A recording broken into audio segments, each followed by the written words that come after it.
Hey everyone, welcome back. Thank you so much for joining us as always.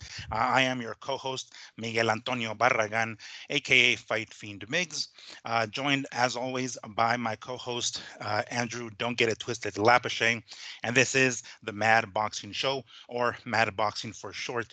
Thank you as always for joining us. We were a little late today. We had some stuff going on. We normally do our shows on Sundays and we release them later on that evening, but we had some stuff going on. Andrew had a little something going on, which we'll get into here momentarily, but we had to kind of postpone it for just an extra day. Thankfully, there wasn't too much going on this weekend. They were like, "Oh shit, we got to get a show out there, guys. It can wait an extra day." Wasn't that big a deal, but we're definitely going to go over some stuff. Of course, the fights that we saw this weekend on Top Rank with Xander Zayas, which we'll get into momentarily. And then, of course, our ever lovely Adrian Broner and stuff that transpired prior to Saturday. I believe it was Friday when they had their fight with Blair Cobbs, which we will get into shortly. Of course, amongst other things, are Ryan's outside of the ring issues, along with PBC issues that we wanted to talk about, of course, just to kind of give you an insight of what our show is today. But before we get into that, Andrew, what's going on, dude? How you doing? Hey, how's it going, Miguel? Yeah, bittersweet weekend for me. Had a graduation party on Saturday. Um, Went to that. My nephew graduated on Sunday. I know we were supposed to do the show, and I was going to be back on time. Mm. I thought I was, but I wanted to go to the last horse race in the Bay Area. So Golden Gate Field shut down yesterday after the final race. I guess they're going to be like everything. They're going to be making some high rises or something on the land. Overlooks the bay. Looks you can see the Golden Gate Bridge in the Mm. background. I mean, it's a beautiful piece of land. Very very sad that it's going away. Whole life has been there. You know what I mean? And Mm. and then my kids started going. They're all into racing. You'll see a video later. Natalia putting in a bet, cheering Mm. for her horse coming down the track. Shit like that. You know what I Sure, mean? sure. I don't know if you guys ever been to horse races, but seeing 12 horses come across that finish line, sort of like NASCAR, right? The Hmm. Hmm. horsepower, the sound going by. So, yeah, it sucks, man. So then at the end, I didn't leave. One, one, Miguel, this thing is packed, right? Uh-huh. This freaking place was packed yesterday. I couldn't believe the turnout that they had. If we had this type of turnout throughout the year, the horses probably wouldn't be leaving, Mm. right? Probably, But yeah. but the Bay Area definitely showed up. So instead of just getting out of there, obviously we walked around and we took pictures. They let the kids for a little bit get on the track, even though Oh, Giovanni's done it. Giovanni's done oh, it he's before. He ran out there. I when wasn't he looking. wasn't supposed to. Yeah, I wasn't looking, Miguel. Oh, Ah, shit opened the gate and was gone, bro. I'm bing. talking like 5 minutes of being there, bro. And the commentator's like, and they're off, and they're Yeah, off. there's a kid on the track. There's a kid on the track. I was like, no, the race was over. But yeah, he Right. did that to me before. But they allowed some of the people to get on the track. We're at the winner's circle, stuff like that. So Oh, yeah, man, that's it for us. I think there's a market still in Northern California for it. It just isn't the Bay Area. So I'm hoping that we get something somewhere else in the valley. Maybe take it to the valley. I think they're ready for a track somewhere out there. So mm. that's it, man. Do Bittersweet. you think they're gonna put like when you say like high rises? Are we talking about like condos or something, or is Yeah, it like office? Oh, yes. Yeah, uh, it'll be condos. that sucks. Well, funny story. When I was a kid, my dad, we're from, my parents are originally from Mexico, and my dad grew up in Tijuana. He's not originally from Tijuana, but that's where he spent his adult years before coming to the U.S. And there is a very popular racetrack there called Hipódromo Agua Caliente, and basically it's like a really popular racetrack over there in Tijuana, and we would take us there when we were kids.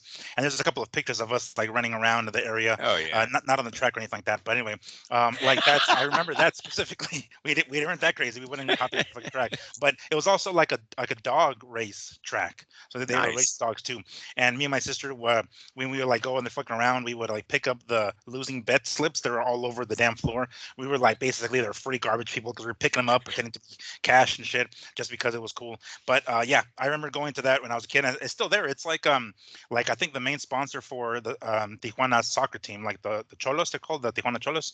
They're like a Mexican league soccer team, and they have them as like their primary sponsor, if I'm not mistaken. But yeah, Hipódromo Nice. Agua Caliente, this place is called. And I haven't been there in a hot minute, but every time you talk about horse races, I think like, damn, I know I have some pictures of me fucking around. I gotta find them so I can show them Hell to you. yeah. Hell Anyway, yeah. yeah, that's it sucks that they're closing though. Bummer for Yeah. you. Well, fantastic. Well, now that we're caught up with our daily lives stuff that we wanted to go into this weekend's fights that we saw that were how do they describe it? Workmanlike performances from pretty much everybody. The fight on Saturday. Well, I guess we can start with our good buddy Adrian Broner, who, Yeah. if I can imitate the way he dances when was coming into a fight with Marcos Maidana, I would do it. But there's only one Adrian Broner, so let's go ahead and talk about his 10-round decision loss. Was it a unanimous decision? I think it was, right? Yes, yes, it Um, was. to Blair Cobbs. So um, not only did he lose a tooth, but he did injure his elbow somehow, fractured something Oh, I or didn't hear something. this Or one. yeah, I don't know if it was when he landed because he landed kind of awkwardly when he got knocked down in the second round. But apparently he fucked up his elbow as well. I think I don't know if he went into surgery, but there was like a picture posted on social media where like it's like him and I don't know if it's his girlfriend is kind of like laying on his lap in what seems to be like a hospital bed or something like that. So I think he like fucked up his elbow on top of losing a tooth, on top of losing the fight, which of course, as always in typical Broner fashion, claims he didn't lose. But yeah, so that was people. I am seeing a lot of things about online talking about how finished Broner is. When in reality he's been finished. It's a damn shame that it has to end like this, but basically it's the biggest waste of talent ever. I think his laziness in the gym allowed him to just basically basically he didn't want to stay disciplined at the weight class that he was at and wanted to go up to the money weights, which ultimately ended up being welterweight, and things didn't work out from there. And then I mean it did at first to get himself a belt off of like Paulie Malignaggi or something, and then it was downhill from there. So unfortunately for him, he's at the tail end of his career now Greed. already. What Greed. about greed? Yeah. Yep. Okay, we can throw greed in there. That too. Arrogance. We can throw that motherfucker in there as well because, every one of his interviews, he swore especially during the post-fight interviews, the way he would disrespect everybody from Al Bernstein to Jim Gray. It's like, bro, come on now. So yeah. So what? I mean, we both saw the fight. I'm sure you saw it. What did you think? What did you think about his swan song? I guess. Easiest way to explain it, in my opinion, would be one was playing chess, the other one was playing checkers. Hmm. All right, Cobb's chess game is not the best. He's not it was an amateur chess game, but he was still playing chess.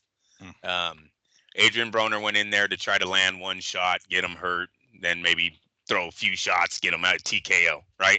Bang, bang, bang, try to get the ref to stop it. It's just not happening, right? He can't put two punches together. He can't land the power shot. So he just looks like an old man. He looks overweight. He's dropped in round 2, which was pretty fast. And it so looked like the Tarver Roy Jones. The whole punch, yeah, the punch, the way it lands, the way he threw it. It was just, Adrian's so lucky he got up from that shot because he was real close to looking like Roy Jones by not an Antonio Tarver type fighter. that would have been worse if he would have been knocked out that cold by Cobb. Still was embarrassing getting dropped, but much worse if he would have pulled the Roy Jones. So he gets up. He's able to go 10 rounds. Unfortunately, the injury won't matter. The setbacks won't matter. This was his last shot. All right, and he lost. And he lost to a guy named Blair Cobb, who really, I know he likes boxing, but damn, the guy looks like a WWE wrestler. He loves wrestling, right? He comes out to wrestling t-shirts. He has the Ric Flair thing going on. Like, He has it on his trunks. I don't know if you saw it. Oh, I He didn't was even wearing these. notice that. Oh, Yeah. so he's wearing these trunks, right? Of course, me being a humongous, and I'm sure because we're probably close in age that he's a little younger, obviously, but we kind of grew up around the same era of wrestling. And one of the Right. popular factions of that time was D-Generation X or Oh, so it DX was as they his call it. shorts. So the shorts had like the suck Okay. it, right? So he had all that on there. So yeah, that to add to what you were saying, yeah, he's a fan of that specific era. I can tell. Yeah. Yeah. So I mean, he's just not a prospect in boxing. You know what I mean? Like if this is a major setback. Look, I don't. There's nowhere to go from here. There's absolutely. This was the last. This to me was the last straw for Adrian Broner. He took a defeat. He lost a tooth. He got dropped. There was dude. Oh, He he looked fractured his elbow. That's what I'm just reading right now. He fractured okay. his elbow. Um, he looked so overweight, bro. Like, how did he blow up? The weigh-ins, he didn't look that bad. I watched the weigh-ins, right? He looked like he was in shape. The fuck did he eat overnight? No, seriously, would you go have pizzas? You know, he comes in totally overweight. They kind of joked about it, about his rehydration. You must have really rehydrated. I was like, bro, what, a keg? What did you do the night before to make you look that fat in the fight? He was doing keganators. He was doing upside down during after the fight. As soon as he got the scale. It was like the first check he's had in a while. He went to Sizzlers. What the fuck happened? A buffet or something? You know what I mean? Like, we're back. No, Adrian, you haven't fought yet. We're back. Back, bitches. The check hasn't cleared yet, bro. Not yet. Hold on. Yeah. Oh. Yeah. So no, it was a disappointing fight for Broner. It's a great fight for Cobb. Look, I mean, come on. The guy had no expectations coming in, even though he's the favorite. Did you know that? That Cobb was the favorite? Cobb was the favorite that night. I didn't know that he was the favorite, but I figured he would be. I mean, come on. No, hey. Well, you would think Adrian Broner's popularity might get him a very close favorite, but man, they're laying so much money on Adrian, we just got to make him the favorite. How the hell did Cobb keep that 2 points? Adrian, he would be. I didn't see the odds, but I figured he would be. Adrian, you're done. No, you know what, bro? To be honest with you, I was very surprised when I heard Cobb he was a favorite. I mean, I thought this was the Adrian Broner fight. I thought this Don King signing of Adrian Broner was to try to get him. Like, terrible matchmaking, Don, if your fucking star fighter wasn't even the favorite in the first fight you had him in. Mm-hmm. He was on the left side of the poster. It's like, all right, when you look at it, usually the guy on the left side of the poster is the A side, and he certainly was on the fucking poster. When I pull it up on the Don King Promotions website and their Instagram page, he was on the left side of the poster. So you figure this guy was going to be, he's the name basically, right? He's the name of the fund. Nobody really knows Blair Cobbs, at least not yet, but to the degree that we're going to put him as the favorite. I figured he would be just because we know, but I mean, I don't know shit about, odds and fucking bookies and stuff like that. I figured they'd have him there. I don't want to lose money. Yeah, no. Hey, give hats off to them. More respect, man. They put the right guy as a favorite. Respect to the betting for not changing that. Somehow he holds the favorite all the way to the bell rings, and then he wins. So, for Blair Cobb, I don't know where he goes. The guy's a fucking clown show. I mean, seriously, his act isn't that exciting at all. The whole woo, yeah. Like, bro, that's WWE. We've already seen it. You know what I mean? Like, there's a man who made like a 30-year career, 40-year career on doing that. Yeah. It's like if someone would come back and start announcer wants. Yeah, I know it's you can't, but it's copyright. But if someone was just gonna start saying, "Let's get ready to rumble," right? Like, bro, we just heard that for like 30 years. We don't need that again. Right? That's how I think of Blair every time he goes woo inside the ring. It's like, dude. So yeah, I don't know what Don does. I don't know what he was trying to go with here. Get behind Cobb. No, I mean, what else? He's a dude that just beat him. I think he loses his next fight. Look, Broner was playing a sad game of checkers. Very sad game of checkers. I mean, we're talking a jab and maybe a right hand every once in a while. And then when he did seem to get to Blair, then he would try. He looked like the old AB, right? But it was in very short seconds, 5 seconds, 10 seconds. Like, bro, you're not doing. It's just not enough. There's not enough happening here. So Blair has a very easy fight with him.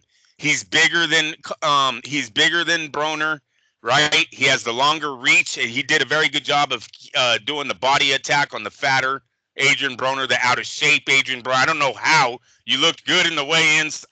He had to have eaten something that he just totally went off the hinges the night before. I don't know, bro, but he looked way overweight. Because this fight was at 140. No, or was it 147? 147, if I'm not mistaken. So welterweight. All right, so then that's when. Because Cobbs is a welterweight. I'm fairly certain he's a welterweight. So yeah. So then when he ate, he was already in the high 150s maybe. So maybe that's what it is. Because yeah, and you know when I told you the word greed, I have to stick with that word because greed is what he was chasing. He was chasing that money. He was chasing that Floyd Mayweather fight, right? He did it his whole career. He was one of the best lightweights at the time. He jumps 2 divisions. Mm-hmm. Greed is what ruined his career, right? Al Heyman ruined his career. Seriously, you know, all these carrots that Al put in front of a lot of these guys to get them to go to welterweights to try to control that welterweight division, that Floyd Mayweather check, didn't do well for a lot of these guys, right? So Adrian's going to fall under that list. Now, let me tell you, this week we had Deontay Wilder, the aftermath of his fight, where now he's got a restraining order on him by his wife, right? Mm-hmm. And we should have known something. You know, that was bad reporting on us. We knew that his wife wasn't there at the fight, and that should have been the red flag. You know, when I first seen Wilder walk in by himself, I thought she didn't want to go because it was in Saudi Arabia. Yeah, that's exactly. I mean, all right, you thought the same. Yeah, all right, same here, bro. We've heard of stuff like women going over there and acting a fucking fool, and they're like, no, you can't do this shit in this country, and then they pay for it, right? So it's like, all right, maybe his wife is a little over the top too, and she's like, okay, fuck this, I don't want to go over there and accidentally say something out of pocket and have them fuck me up for some reason. So of course, I think that was the case. Yeah, of course. So that's what I thought too. Now we know that it's something else. We know that Deontay's career is over. We know that Adrian Broner's career is over. These 2 guys are PBC fighters. Now, if the money isn't there, right? We've seen Adrian come out on videos before claiming he's owed money from the Pacquiao fight, still hasn't received it, right? That was last year, but I'm just giving you an examples of Adrian has come out saying, hey, where's my money, Al? Now that the well is dried up, they're looking for which we'll talk into and a little bit later on. But anyway, yep, they're looking for any bit of water in that well right now, right? Mm-hmm. But now here was when we're gonna get these stories of how bad these contracts were. Yeah, he said I was making this, but I had to give him this and I had to give them that, and then now we're gonna see what the PBC was all about. We were waiting for some of these guys to start coming to the end of their career. Unfortunately, it looks like Wilder and Adrian Broner will be the first up to bat. Mm-hmm. Yeah, we're gonna hear their stories, their biographies, autobiographies, real soon. Talking about the story, you know, we're gonna hear those. We're gonna start seeing those Al Heyman documentaries come out real soon on 30 for 30 or some shit. We're gonna end up hearing that real soon. But it sucks. You know what? To Broner's credit, he was moving forward through most of the fight. Right? I thought he was okay. Yes. He was bringing the fight. He was controlling the ring generalship. He was basically controlling where the fight took place, and it just seemed like he just was. I mean, we know how he is, right? Maybe gun shy now. Not so sure of his chin, rightfully so, because he gets tagged and gets hurt, and he's at that age where he probably, he's squandered his money or bad deals with somebody like Al Heyman, where owes him money, where he owes him money still. Which again, that topic of owing money we'll hop into a little bit later on as well. Yeah, it's sad. You know, we don't, as much as one of the most satisfying fights I've ever seen, as I mentioned earlier with Broner and Maidana, where it was just like the guy, the villain finally gets his he gets his comeuppance, and it's so satisfying. You're like, fuck, I love that fight. I'll watch it to this day. Whenever Showtime replays it, I'll watch it. But then now you see him present day, and you're like, okay, I got what I wanted. He got that. I don't want to see him keep getting that, because it's what I want to at least have the guy still have his damn faculties, and he doesn't have to, slur his words at the end of his career, kind of thing, the way it happens so often with professional boxers. So I hope, his payday with remember was good enough, huh? Miguel, remember him using the restroom and wiping his ass with $100 bills. Just remember that about AB whenever you want to feel sorry for the young man, right? Well, I mean, don't get me wrong. I'm not saying I'm not going to want to help him. I'm just saying No you know, GoFundMe. No yeah, GoFundMe for no, me. no OnlyFans, no OnlyFans. Like, seeing Adrian Broner do his rap on OnlyFans, like, no, let's not do that. Yeah, Uh, no, man. The guy had everything. He had everything. He squandered away his athleticism, really, mhm. by jumping 2 weight divisions and fighting men he wasn't supposed to be fighting. Yeah, He and couldn't get he it. did come back down to 140, but I mean, by that point, it was already too late. And yeah, he couldn't get it back. Right. I think one thing some of these guys, not all, only some fighters, athletes take for granted is that role, that pattern that they've done, right? That what got them there, right? The training, the burning, the desire. Once you lose that and you start slacking off in the gym, you think it's all about you and all you have to do is land a few punches and I got power, and then it's all downhill from there. You got to stay up here, right? You got to be committed the whole time. So no, Adrian messed up. Adrian messed up a few years ago. You're absolutely right. This has been a slow decline. It's probably been on the bottom for a while, but I really think I don't think there's another avenue for him in boxing. I think Don was it. Don, I mean, you don't go from Don to DAZN, right? You don't No. take a defeat and then Eddie Hearn comes calling. So Right.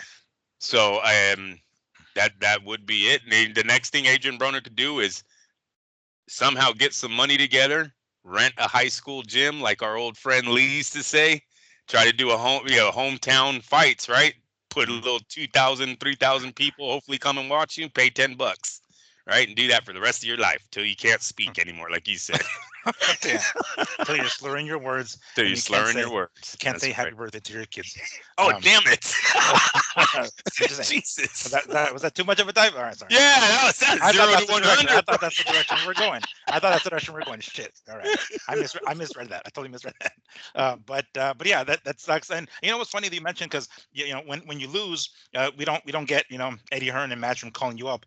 But maybe they do. I mean, we thought that was the direction that Connor Ben was going to go with, right? We thought maybe a fight with, because if Connor gets this motherfucker, dude, he finish this guy in a few rounds.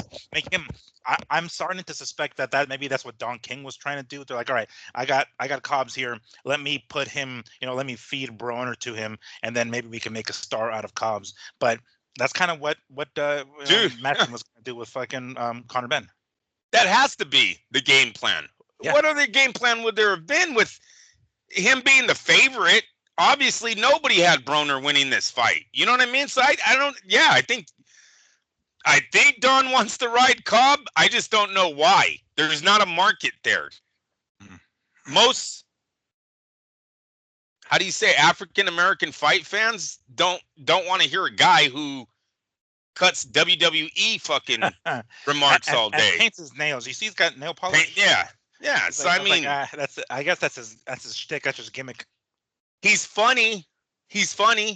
I'll give him that. Maybe movies, entertainment, Saturday Night Live, shit like that.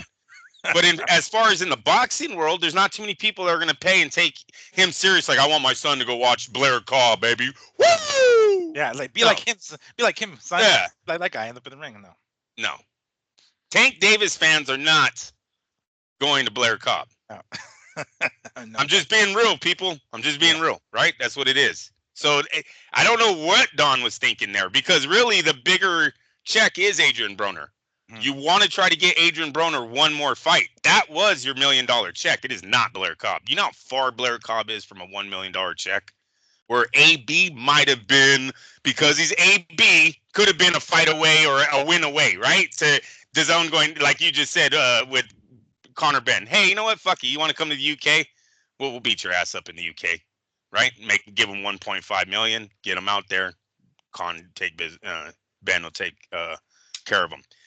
So I don't like the game plan. I don't think there's a market behind Cobb at all. But if that's what they're going to try, I know he called out Ryan Garcia. Like, come on, no. Ryan's got so many other fish on his plate, dude. I don't even think they're looking at your name. I don't even think you made it in the building. So. Yeah, and the way the direction that this is going with Ryan, which we'll get into later on, who knows when the hell we'll see him back in the ring in general. So I mean, I guess maybe it's a little. He's in a crazy house right now, right? I mean, without giving out away too much, he's back in a mental hospital, correct? The way he made it seem is jail, but it may very well be a mental hospital. They took him to jail They Oh, took him to jail, and then he started making his fucking remarks again about depression and doesn't know if and they sent him to the mm. 3-day observation again.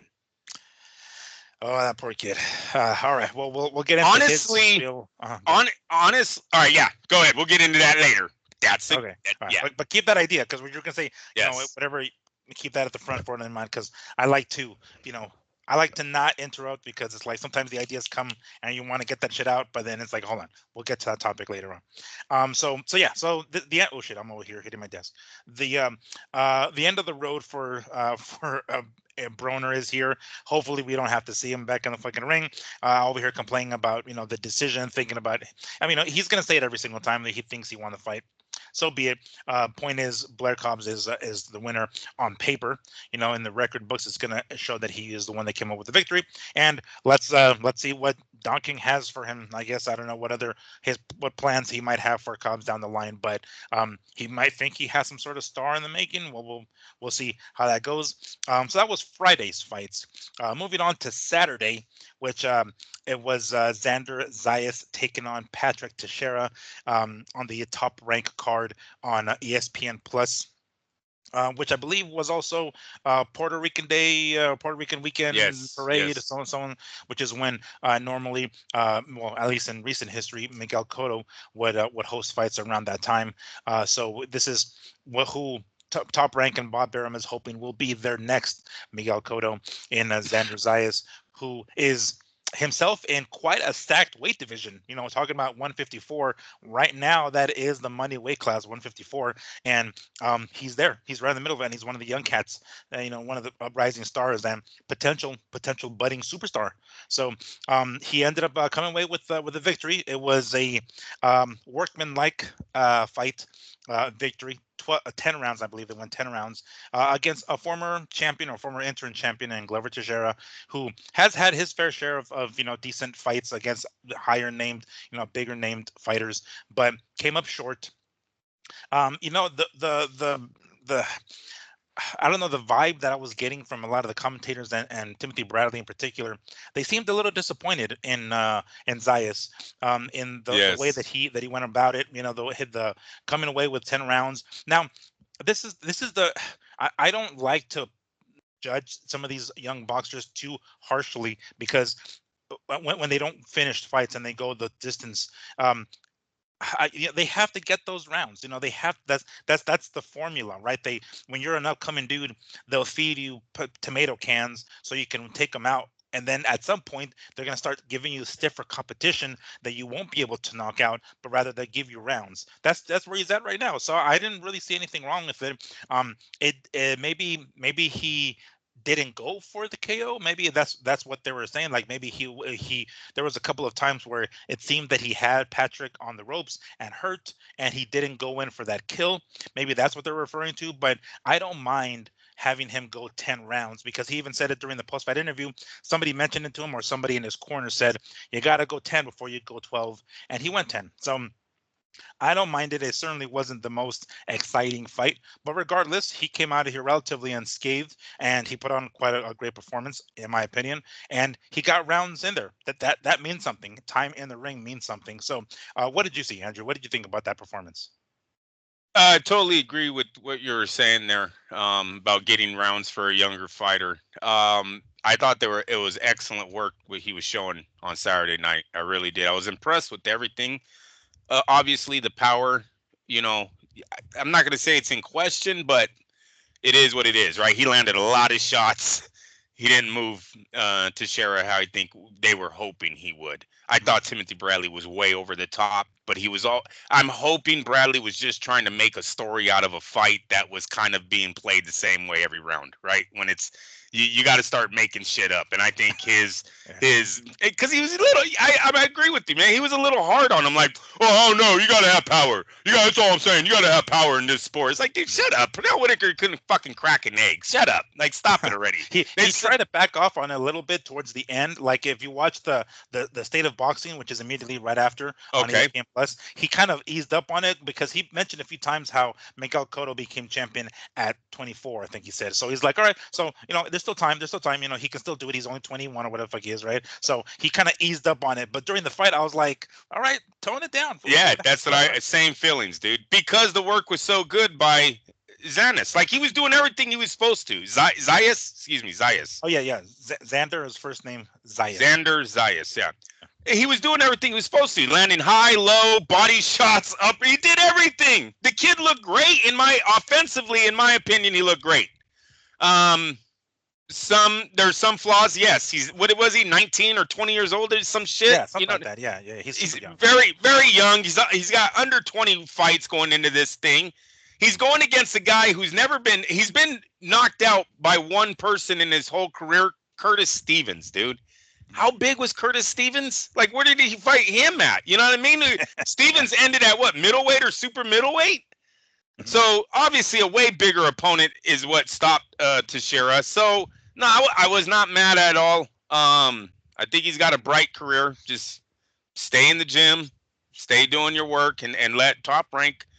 I'm gonna say let Top Rank work their magic, but damn, they haven't worked their magic in a long time, bro. They really haven't. Really seems like Bob is sort of like the odd man out, but yeah, I don't know. It might be his age where the industry's already looking past them. But where's Telefimo at? Why hasn't Telefimo been in a fucking super pay-per-view yet? You know what I'm saying? Where the fuck? Why did Terrence Crawford leave? You know what I mean? Like, there's things about Top Rank that got me worried about their future. Garcia too. He booked it. He wasn't liking it. Yeah. So and then Bob couldn't get the Spence fight for Terrence. You know what I mean? They couldn't work out a deal. It's just weird. It's just, and then with Telefimo, I'm telling you, Telefimo Crawford should be one of the biggest fights that we're talking about. I mean, you're talking about a welterweight undisputed, the junior welterweight undisputed. They're both 2-time undisputed. What are we doing here? Like, why are we? The boxing world isn't even fucking clamoring for this fight. We're over here hoping that Terrence goes up 2 more divisions to fight Saul Alvarez. Are you fucking kidding me? Whatever. But so Lopez kind of odd man out. And now, so I'm looking at Xander Zayas, and I know he's Puerto Rican, and Puerto Ricans have big fan base, right? So it's possible that Bob pushes his way through these doors now because he has the guy, right? If the whole country's backing this kid, well, they're going to have to fight him because he makes the money. So maybe Bob has that. Maybe Zayas is Bob's last fucking ticket, dude. This might be the ticket that takes Bob out of boxing, right? You're gonna give him his little retirement money. You go and get the money you've already made. Go buy yourself a lot somewhere on a senior citizen. He can buy the whole damn senior citizen. Buy the whole damn thing, Bob, and just let it go, man. Just let it go. But yeah, Zayas, he has the potential of being that guy for Bob again. But we'll see what Top Rank is going to do with him. As far as where he goes now, maybe a little belt, WBO. I don't even know who holds the titles. Do you have can we look up the champions for the? Well, because he has one belt, some like WBO Continental shit, and the champion right now is Fundora. Fundora is the one that's got the actual belt. Like, he's got the WBC. Well, I don't want him jumping up. No, yes, that's too much. It was in Tim Tszú's possession, but then he lost it to Fundora. So as of right now, if I remember correctly, Fundora has both the WBC and WBO super welterweight championships. So that seems like too much of a jump. Maybe fighting him, somebody like Keith Thurman or some shit. You're not one of those kind of fights, so that maybe that would be Keith Thurman. Danny Garcia in New York would be huge, right? I mean, I know that's crossing. Right. Well, yeah, maybe not, because we don't know what's gonna happen. Well, we'll talk about it later. But we're PBC and Rocky shits right now, and Rocky things aren't exactly going very smooth for them. But the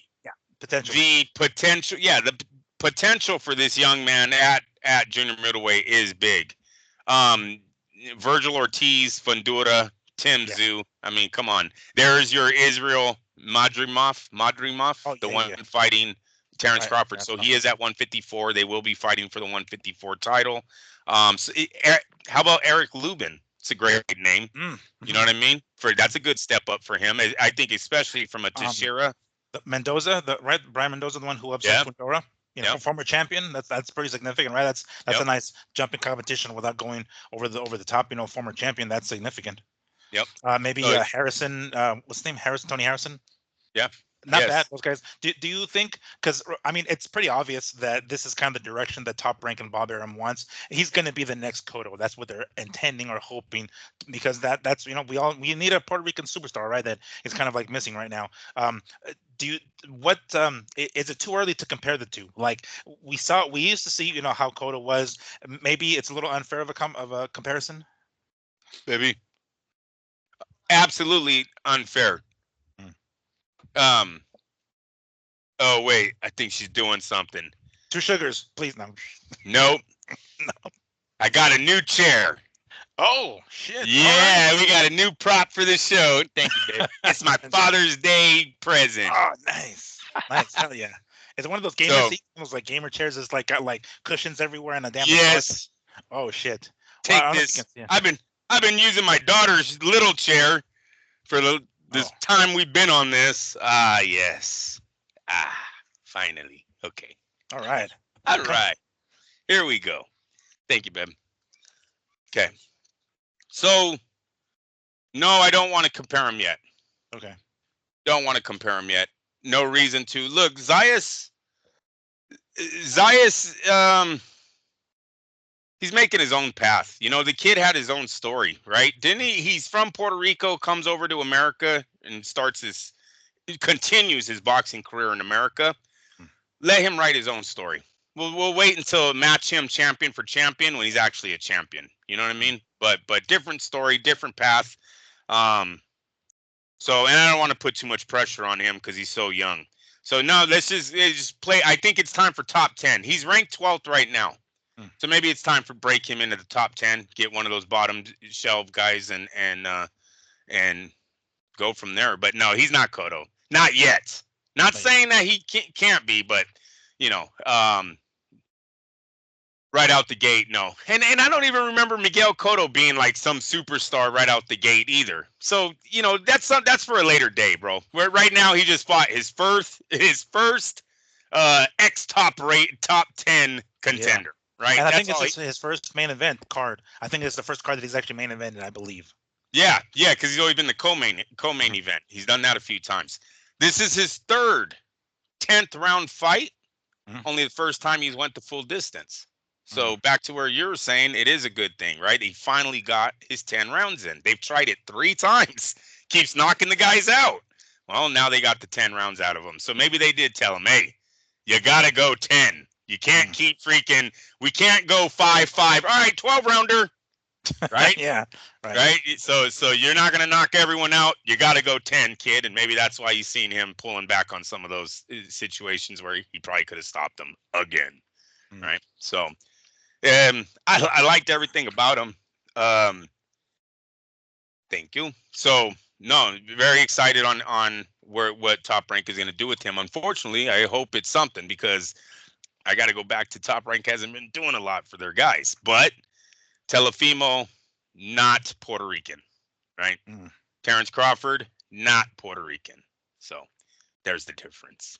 Yeah, he basically already comes in with a already built fan base, pretty much, with a Puerto Rican fans. So, and then of course they're doing it right. They're doing it in New York. They're doing it, excuse me, at the little theater right at MSG. So they're putting him in the right spot. So it seems much more promising than some of the other fighters that have made it to the top, but not doing anything with them, frankly. Right.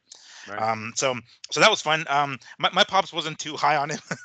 He wasn't liking. He was basically doing the same thing that that Bradley was saying. He's like, yeah, he needs to go in for the kill right here, like he should, but he isn't. So my dad wasn't liking it very much. But I'm like, Dad, give him 10. Let him take 10 rounds. Fuck, it's no biggie. And he's I just looked it up. He's 21, so there's plenty of time. There's no point in rushing him. And I like his. It seems as though he's pretty mature. You know what I'm saying? Especially compared to. I mean, there was a point where both him and Berlanga were at Top Rank, and people thought Berlanga was a knockout artist. He's taking people out, and there was a lot more of the spotlight on Berlanga because of his knockouts. And then you see how he acts when things aren't going his way, the immaturity that comes out. We're not seeing that from Xanders. We're seeing more of a mature approach, and he's still a young cat, so that seems very, very promising. I like it. I like. I'm Excellent, a fan of the guy. excellent name though. It's another name you could put on the list that prospects that kind of top rank found. Well, is that really the top rank fault though? I I don't know if I'm think gonna, I think 5 years ago they would have got their money back from the kid. I really do. Even if they didn't think he was going to be the next thing, they would have got him the fight that gets him paid, and then he loses, and Top Rank takes their half and sends him down the road. So it's just that is another name you could add to the list of big time prospects. Should have had probably a fight with Top Rank. For some reason, Top Rank cannot get him the fight, and they move on. Yeah, I would add Berlanga, Crawford, and Telefimo Lopez. Yeah. I don't know that Berlanga one. I'm kind of on the fence because I think bro, why does he go to the zone and now he's in the table to fight Canelo? I mean, he went there specifically because I'm sure that's how. It doesn't matter. It doesn't matter that it doesn't matter though. Top Rank should have got him the fight if he's at all in the room. If he's in conversation about being an opponent, then why couldn't Bob get him that fight? Bob, this is what he used to do his whole life. You know what I mean? Like, no, I think that's a red flag that Berlanga, you can't get the fight with Bob. Hey, you left Bob. Hey, you want to fight Canelo? What? So he has the market. Okay, the market for sure, but the skill definitely not. He's been dropped by lesser guys, so I think that was probably why Top Rank was like, no, we ain't gonna toss you to the fucking deep end. Let's get these fights out of the way, and then he starts showing how he was winning the fight, and he ends up biting a motherfucker. They're like, all right, we're not gonna do that shit. Get the fuck out of here. We don't want any of that here. But they started upping the competition. He gets hurt. He gets dropped. He wins the fight ultimately. But it's like that's probably why Top Rank were like, all right, we're not gonna throw you to the deep end. I guess apparently Matchroom and Eddie Herman don't give a fuck. They're like, all right, well, here you are. We'll toss you 2 English guys that you can KO, whether they're good or not is irrelevant, and then we'll throw you to the Lions. That's it worked. Everybody else, well, I think you're right, but as far as Berlanga, I think I'm gonna blame more Berlanga on that one. It worked for De La Hoya. De La Hoya and Hopkins tell Ryan Garcia, do not take the Tank Davis fight. Do not sign that no rehydration clause. He does both. They don't can him. They don't go, oh, no, we're not going to do that to you. Get out of here. No, they go, all right, go fight him, fucker. He gets knocked out. They get paid, though. $1.4 billion on the pay-per-views or $1.2 million on the pay-per-views. So they got paid. They didn't want their kid to do the fight. They knew he was going to lose that fight. They knew the rehydration was going to bite him, yet they do it.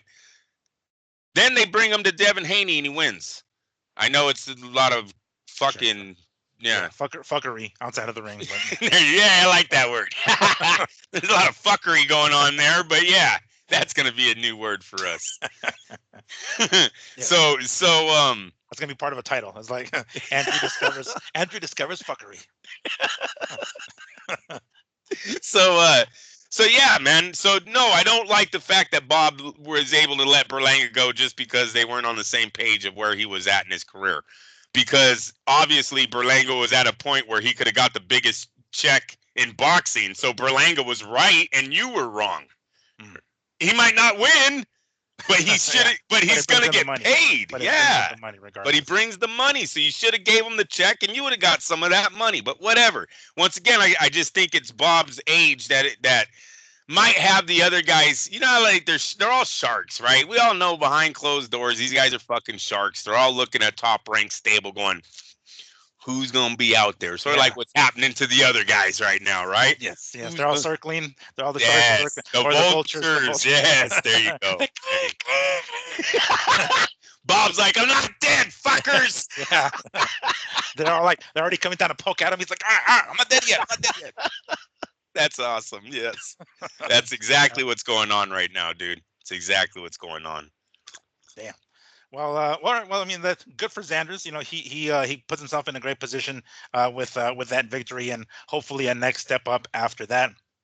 And an overall decent card. Of course, there was also a UFC event that day, so I was watching it. It was actually funny. They had the UFC card earlier in the day and then the boxing afterwards, so I didn't have to go back and forth switching it. So thank you, ESPN. Thank you, Top Rank. Thank you, UFC, for getting these scheduled back to back and not on the same fucking time, so I don't have to be toggling back and forth.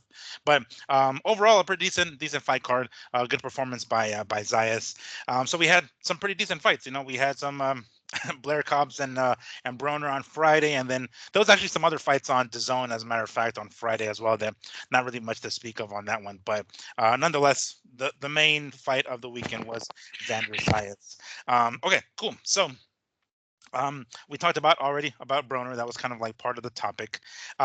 Let's go into the tabloid part of the segment of our show with Ryan Garcia getting fucking arrested, for Christ's sakes. Mind you, there's been a lot of talk about things as far as Ryan goes. First and foremost, we've heard slash read that Ryan and Devin are talking about them not being paid for their fight back in April. Now, there's a lot of misinformation around here in regards to what exactly that means, how much. Are they talking about their pay-per-view revenue? Are they talking about their purse, their guaranteed purse? At this point, there's so many unanswered questions that, quite frankly, I'm not too sure. But I can tell you a couple of things. The way they're making it seem, at least Ryan and Devin, and in particular Ryan, he's just saying, "I haven't got paid." What does that sound like? That he hasn't got a fucking cent. Right. I don't think that's true. I'm sure he got something. I'm gonna kind of like read what Rick Glazer mentioned on his Twitter account recently in regards to this. So let me go, verbatim what he says here. And if you haven't, wait, Miguel, Yeah. I think we should do this because we've been using him a lot the last 3 weeks. You guys go follow Rick Glazer if you haven't, Yeah. right? One of the best sources in boxing. So go ahead, Miguel. Yeah, very good insider, and he'll give you some insight on stuff that we like to read because more often than not he's right. So Yeah. we're gonna go with what he tweeted. This was I think a couple of days ago, 2 days ago. He says there are tweets by Ryan Garcia and Devin Haney saying they haven't been paid for their April 20th fight by Golden Boy and DAZN. Here are the real facts. Per their respective pay-per-view contracts, they were already paid their respective guaranteed per their contract. The money the two fighters are referring to is their respective pay-per-view proceeds. I'm told contractually that Golden Boy Promotions and DAZN has a 60 to 90 day clause that to pay the fighters their respective pay-per-view proceeds. So far, it's only been 49 days, and again, this was 2 days ago, so I guess 51 days since April 20th. Fighters really need to understand exactly what they signed. Believe this. Ryan Garcia and Devin Haney will be paid in stipulation and in compliance with their bout agreement they both signed. Thank you very much, what he says. So, Wow. from the sounds of it, it seems like the amount that they haven't been paid, or at least in full yet, is their pay-per-view proceeds, which oftentimes, excuse me, oftentimes they get paid whatever extra, even for like replays and tape delays and shit like that. So people still buying the pay-per-view that is still available for purchase, and that of course goes into their pockets too. So I'm sure Right. it trickles in at a later time. I'm sure they get one large lump sum. But what you were talking about earlier, before we got online, is what's going on with like the suspensions and the fines that Ryan is gonna basically suffer due to him, not missing weight, and then this whole Ostarine thing with his supplements. So we're not sure how much exactly, but according to Rick Laser, they got their guarantee purse, so they have that money for sure. It's just the pay-per-view revenue that they haven't received that may be trickling in over time. That's what it seems What it like. And what it also sounds like is you got two young men that aren't reading their fucking contracts. Seriously. Because the way Rick Glazer broke that down really seems plain and simple, right? Mm-hmm. I mean, it's easy to go. If you're Devin Haney or Ryan Garcia, you should have all the people around you that you need to be explained that situation over a fucking right? I mean, come on. What are we talking about here? Hey, Ryan, they got 40 to 60 days of pay, bro. You got to chill. It's only day this. Oh, okay, my bad. Click. Like, dude, these are two men that are basically their careers are being ran by their fathers. So do we look at Bill Haney on this one? Do we look at Angel? I think his name's Angel No. What's Ryan's dad's name? Henry. Garcia. That's the other. That's the Do other Garcia, and Danny's Garcia. yeah, Angel Denny's. Do we look at them? Are they the ones to blame for this? Because really, your kids looked pretty bad calling out their bosses. Remember, you don't like to bite the hands that feed you, man. You really don't. And these guys keep picking on Oscar, and I don't even know if picking on Oscar is the right word. They keep trying to throw this dude's name under the bus, right? Everyone likes throwing Oscar's name under the bus. All of a sudden, all this shit about Canelo. Oh, Canelo was right. Remember, he said you wouldn't get paid. Canelo said Triple G didn't get paid. Canelo never said a fucking word about himself not getting paid. I like everybody to go see what, rethink of what Canelo was actually saying. He was talking on another man's fucking business, which he shouldn't have been doing. Most men don't do that. Okay? You keep other people's name out your mouth, man. Hey, did you do that? Oh, bien. What the fuck? That's all you had? You had one question. He says I did, and you're like, okay, bien. Well, but it does. But doesn't it raise questions though? If like him saying, I guess Ryan and Devin saying this, it's like, oh shit. Maybe what Canelo was saying was there was some truth to that. Maybe if it wasn't him specifically, how he knew, whether or not Triple G got any money or not is another story. The only thing I'm worried about Canelo talking about is Canelo's paycheck. Don't talk about another man's paycheck when you're really not there. When you're not him. You don't know what's going on. He didn't even know if Triple G was paid. Because Oscar goes, I did pay him. He goes, okay, bien, good. What? You didn't even call Golovkin and go, hey, bro, did he pay you? Because I'm about to pull his card right now on fucking stage.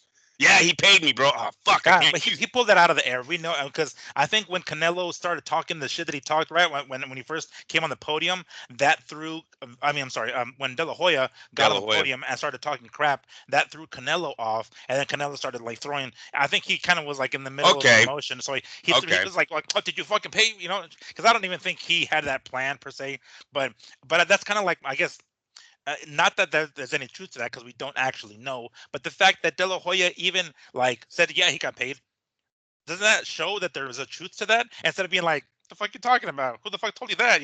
Instead of pretending like nothing happened or that he doesn't know what the fuck he's talking about, he flat out answered him. He's like, yeah, he got paid. Well, that kind of sounds like there was a problem, and you actually ultimately did pay him after some grievances were voiced or something, and then you paid Triple G. The fact that De La Hoya didn't say, what are you talking about? Like, who the fuck told you that? That would make Canelo look even more stupid at that exact moment. But he didn't say that. He said like, yeah, that's right. He got paid. Yeah, he got paid. It's like, all right, well, that seems as though there's something more behind that we don't actually know. I mean, regardless, it's still Canelo and someone else's business at the end of the story. But it seemed that's what I'm seeing as far as like the comments, like, oh shit, maybe Canelo was right. Some shit is going on here. But if this is what Rick Glazer is saying, if what he's saying is true, then these guys need to read. Because I mean, keep in mind, not De La Hoya, Devin Haney and Ryan Garcia have both been on pay-per-views before. So they should know this shit. You know what I'm saying? Like, if I'm not mistaken, I think Devin and Regis was a pay-per-view card. Yes. And then Ryan, of course, with Gervonta. So they should kind of know the deal. They've had pay-per-views before. They know that shit trickles in over time. Like, that's at least the way it seems. Because the only other thing we have to know that they wouldn't know is if the B sample prolonged that commission releasing their funds or releasing the money. Yeah, I know the commission's involved in this somehow with so as soon as Ryan tested dirty on Monday, there might be a new timeline where they're like, no, now the timeline starts in March when we get the B sample back, because we're gonna have to find him. May. We're gonna, or May, when we get the B sample back. And so hey, misinformation. I'm going to throw some out right now because I really. But they're inquiries. But it's like, that's a possibility, right? It's like, we don't know obviously the full story, but that's how it seems. Because remember, the truth is we haven't calculated what or how much of a fine is going to be. Yeah. No, and we've seen this before where the money gets held until suspensions are laid down, fines are laid down. And, it's there's a lot more going on, and I'm going to tell you, I wouldn't be surprised if it's going to be the Zone and De La Hoya going, no, it's the dirty test that's making this go longer. I wouldn't be surprised at all. We'll let this play out a little. Glazer can write something this week about that, but I would like to know if if the money got put into a portfolio as soon as they found out they had another cheating scandal basically on their hands, right? A guy came in fucking on steroids. You think they're just gonna release his money? Go ahead, Yeah. pay him. Yeah. Pay him. It's like give him his money now. He'll pay us later. Sure, he will. Like, Yeah, exactly. Oh yeah. Right.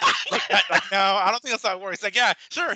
He's honest. You know, He's an honest guy. he didn't come Ryan. away. Ryan's a good guy. Yeah, he's a good guy. He's got good credit with me. You know, he's got a great track record. Like, no, I don't know about that. Like, let's give him his money. He'll pay us back. Sure, he will. Yeah. So that was a better way to say it. See, with you saying it like that makes me really think they're holding on to the money for that reason, right? Yeah. And they're not. This isn't a give you a check for and then you pay us back later. I like that one right there. Yes, Yeah, sir. it's like let's deduct it off of this before we hand it over to you. And it has happened before. I most recently I can remember. I don't know if you remember. We talked about it several months ago, where there's a UFC fighter who bit another dude in the bicep, right, or like the inside bicep. That dude got his shit withheld, and I think it was here in Vegas, as a matter of fact. So the athletic commission said no, hell, fucking no. And I don't know how much they ultimately ended up giving him, but they withheld his purse prior There to you the go. Yes. that shit. So Yep. he ultimately got let go because the UFC was like, we don't need this motherfucker. And the UFC, boom, here's your part of what's left, and here's your check, and call it a day. So it's more definitely his fault. If you can't fight fair in the UFC, you don't belong in combat sports, bro. Because they kind of give you every weapon you need, right? I just watched and I know they fought multiple times, but I seen the highlights on Silva versus Rampage Jackson. Yeah. Oh my God, what a brutal fucking knockout Silva did to him, bro. Like, how many elbows and knees could you deliver to one man? And then the fact that Jackson smiles at him before actually getting put to rest, it's like, bro, that dude's insane, man. But yeah, that was crazy. So yeah, you shouldn't be cheating in the MMA when you can use everything. Jesus. Yeah. When they're you like, elbow please, someone in his fucking eye, I think that should be enough. No, I think that should be enough. I think. But yeah, that definitely doesn't look good. I suspect that this will be resolved relatively quickly soon after, because we know the results ultimately, right? With Ryan and the B sample. Even if he didn't take it intentionally, it's in his system regardless, and he's fucked. And even what you talked about in regards to the samples that were tested on Ryan's behalf of the open bottle, the tainted, the possibly. Oh, and I was looking into that actually, because I think the guy, the dude who's the spokesperson or whatever, the PR guy for that's that right. supplement, I think you're right. I think it is a powder. I don't think it's capsules. I thought, because I remember it being capsules, but it possibly was powder. And didn't they already come out? They've already come out and said, check it. We'll give you everything you need. Yeah, so Ryan's got a lot of issues coming up in life. Yes. He's digging the hole deeper. This last couple of days didn't help matters by being arrested. It seemed as though he was in a Beverly Hills hotel and was I guess running amok, causing some sort of disturbance, breaking things in the room, although they haven't actually specified what exactly he broke. But apparently he was getting into it, and to the point where they basically had to arrest his ass, basically call the cops on him, and they hauled his ass off. I think I saw a video of him like being taken off, being hauled off in cuffs and some sort of helmet or something, some sort of, I don't know what the fuck that was about. It was a motorcycle. It was a motorcycle helmet, bro. Motorcycle helmet. He was shirtless. Look, what I'm seeing on the internet is shirtless, had a helmet on, destroyed the room, and then went into the hallway, and I guess was destroying the hallway of the hotel also. He then goes to jail, starts bringing up the mental issues. Yep. And now he's on a 3-day observation again. This is Ryan Garcia's second time being in one of these facilities with a mental situation. When does boxing stand up? When does boxing go, all right, we're cutting your license until you're right in the head? We can't have this, man. For one, we can't have it where athletes / the common person is using their mental health to get out of jail, right? You can't get handcuffs on you and go, oh, I don't want to be here. Wait a minute. I'm going to hurt myself. Can I go to the hospital now? You know how long that line's going to be of people doing that to get out of jail? Seriously. So we can't have that either. We really need to look at this with Ryan. Is he real or is he not? Because I have you on video saying you guys thought I was crazy.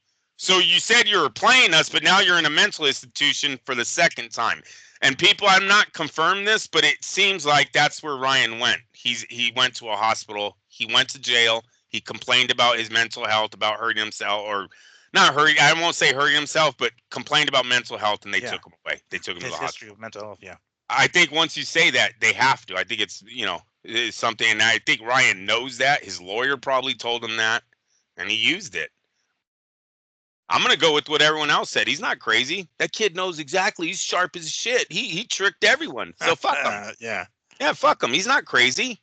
Get his ass back in jail.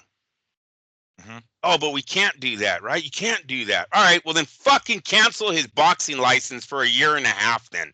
And start it after the suspension of 4 months.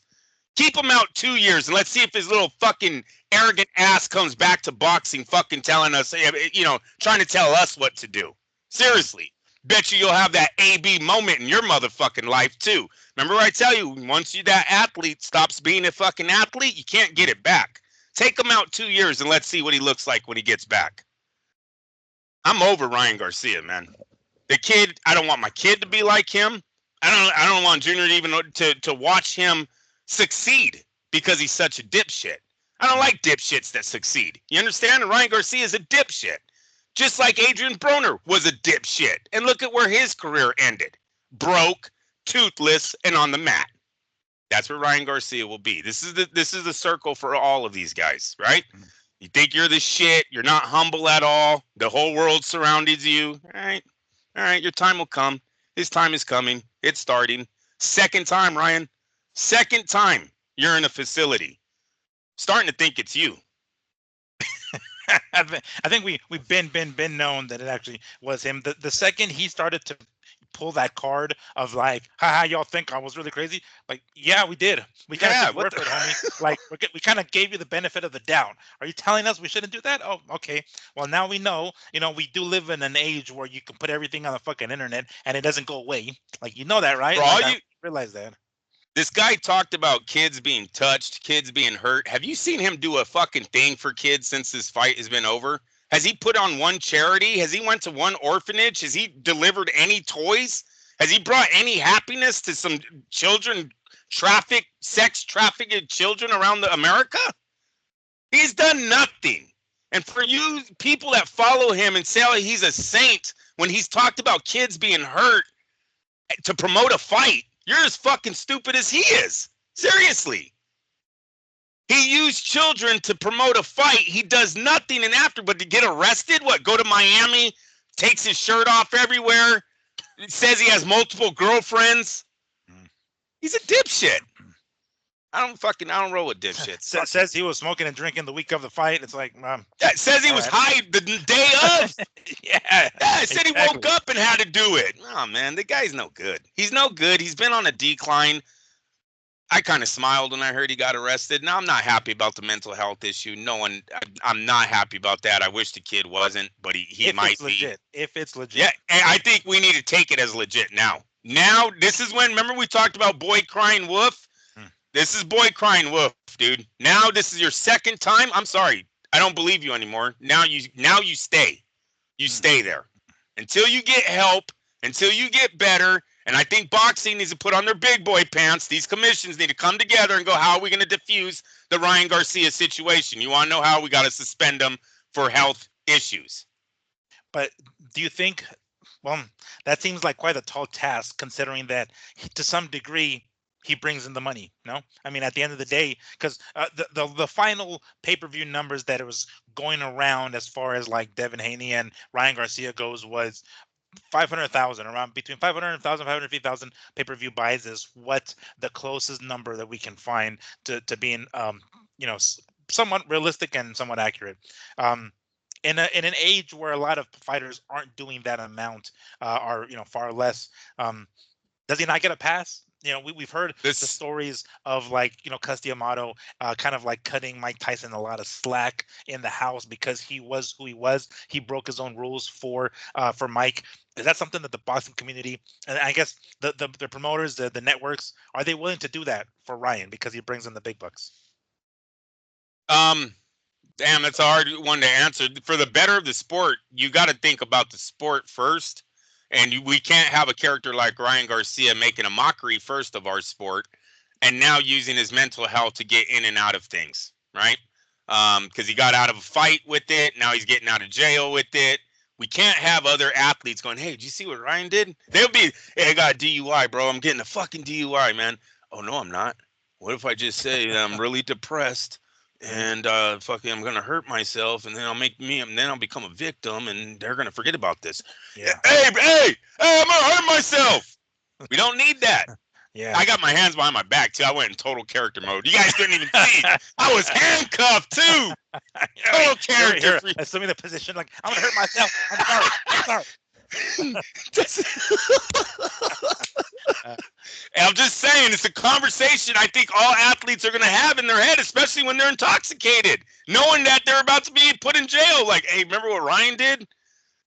Yeah, so it's like the equivalent of the girl who's driving drunk gets pulled over and like starts to cry, and then it's like, all right, well, be careful, get out of here, kind of thing. It's like they're gonna pull that card, and it's I mean, you called it, it's a get out of jail free card, pretty much. If it's something, because I mean, you kind of at that moment, you kind of have to believe them, right? At that moment, yes, risk it being potentially worse, and then have something harsh or worse happen down the line because you didn't act on what he was saying at that moment. Yeah, that's a slippery slope, man. So for the better of the sport, these guys, the commissions, the promoters, they need to come together. We've talked about this on this show before, on FightNet before, about we gotta nip this mental health thing in the butt. We need to see where we're going. What are the guidelines for this? And I think the guidelines need to start being a 1.5 year suspension. And if suspension ain't the right word, health, give me a word. Give me what could they title it to not make it sound like a penalty? You know what I'm saying? Yeah. But you like self-help something. Yeah. I don't know how the fuck you want to describe it. The Self-Help Act. Let's start with that. Let's pass that bill in the boxing world and try to get Ryan Garcia some help. And really, we want to stop from any of the other young men that think they're going to pull the Garcia to get out of trouble, right? Or get out of a fight, whatever he's doing. Honestly, I think Ryan does have issues because the way he was talking about children, normal men don't talk about seeing whatever happened about him at the Vatican. I thought he seen kids going in the back room. Yeah. People. He has video about it too? Yeah. What I don't like about it is even if he was playing, it's still a sick person that thinks about, hey, what if I said this? This would be cool. That's not cool. Like, I'm in the room going, Ryan, that's not fucking cool. We're not going to say you seen the Pope fucking touching boys, bro. Can we get on the same page here?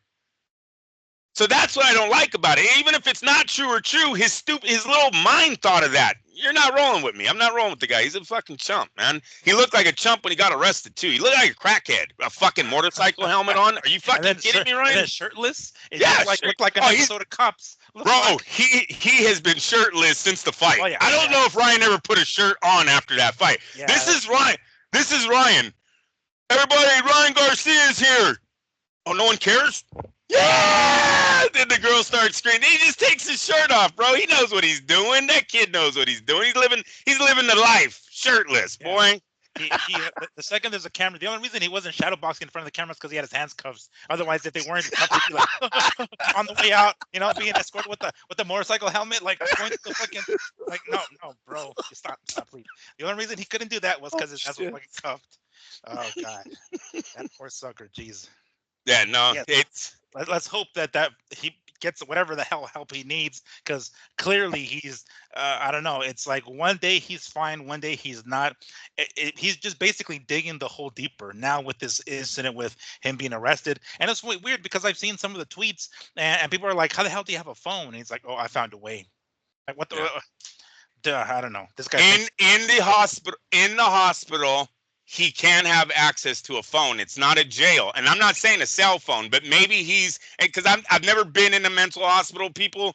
I don't know what the guidelines are, but maybe he's doing that over a landline to someone who has his phone, and then he's tweeting out for Ryan, right?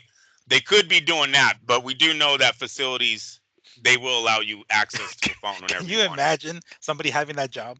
Like you're basically like Ryan's phone.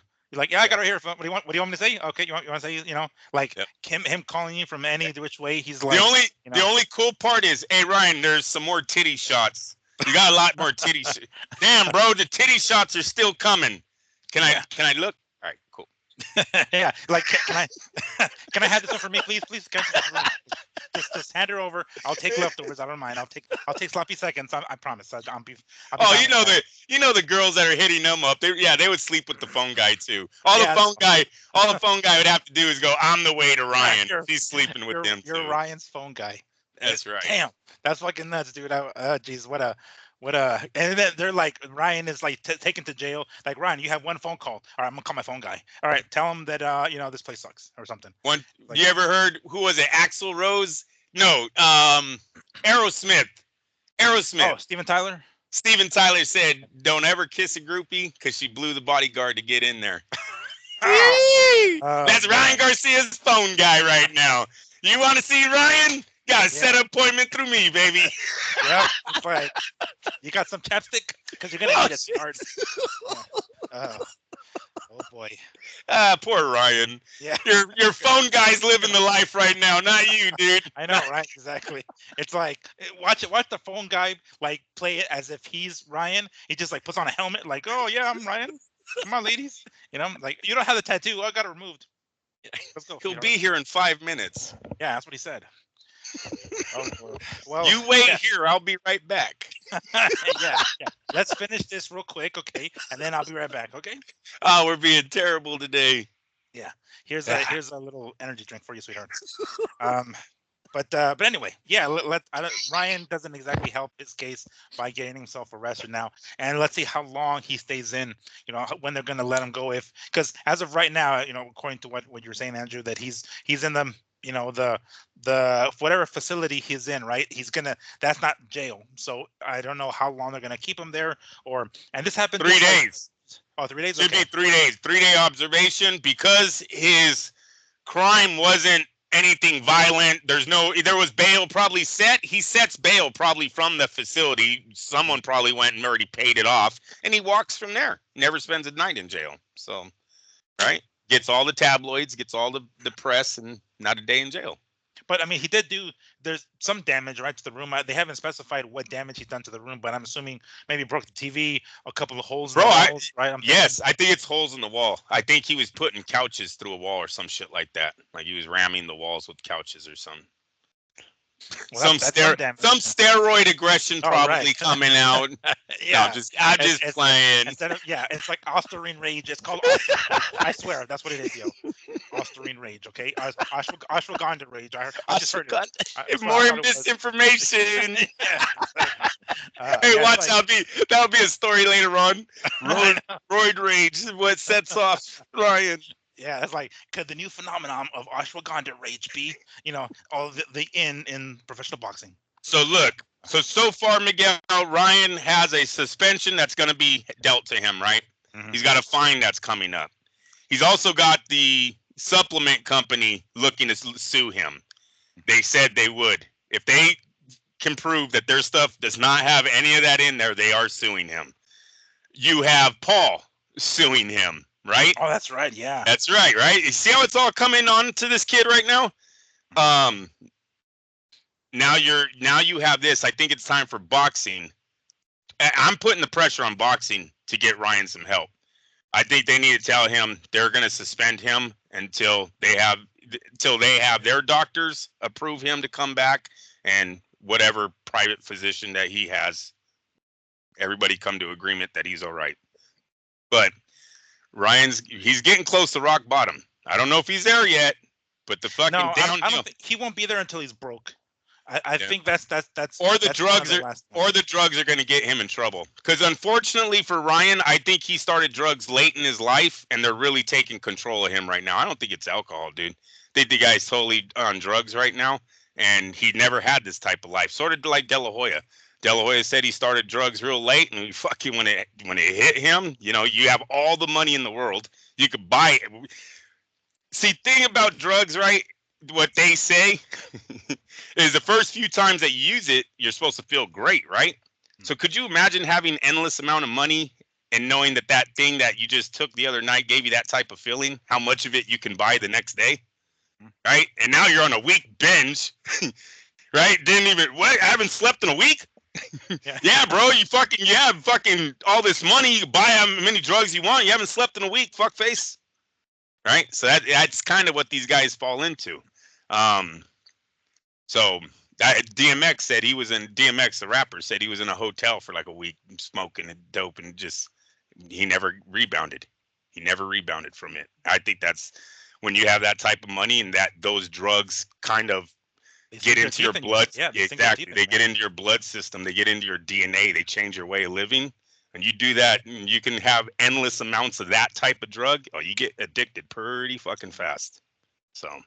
And he can sort of kind of get away with it, we'll say in quotes, because this happens a lot. A lot of fighters go through this and they still train, and then they come in fight, like Mike Tyson, I guess. You come in fight day and you still whoop ass. You're like, oh, well, I just did it, so it's like, clearly this isn't affecting me because I got a killer ass KO victory, and then eventually it starts to erode at you, and then things really hit the fan at some point. But they think they can get away with it. Basically, it's like it doesn't affect their training or the fight results or whatever, and they continue doing it until they finally. But so I think when the drugs part that you said, but I think it's when they're fucking broke, like when they don't have any more money to get the drugs, that is when shit really hits the fan, because that's when the rock bottom comes in. That's when they have to figure out who they have to manipulate, who's going to be around them to be the enablers to be able to help him get the fucking drugs. So I think that's when it becomes rock bottom, when he's totally broke and he can't buy more drugs. WBC belt, or he doesn't have the WBC on. Well, he had like some. Oh yeah, now when he was oh yeah, he hasn't even had a title. He can't even auction off a belt yet. What kind of crackhead is he gonna be if he doesn't have a belt to sell? Yeah. He doesn't even have a gold medal to sell on eBay. He doesn't have any of that. Oh man. Remember when Oscar won the gold medal for his mom and then gifted it to Bob Arum? Damn. His mom was like, "What the fuck?" It's like, hold on, you told me you'd win it for me, but you didn't say you'd fucking hand it over to some old man, some old Jewish man. It's like, I'm sorry, Mom, that was part of the deal. Like, I don't remember that being part of the deal, but okay. Wow. Well, hopefully, let's see what happens now with Ryan's situation and how much deeper the whole fucking goes for him.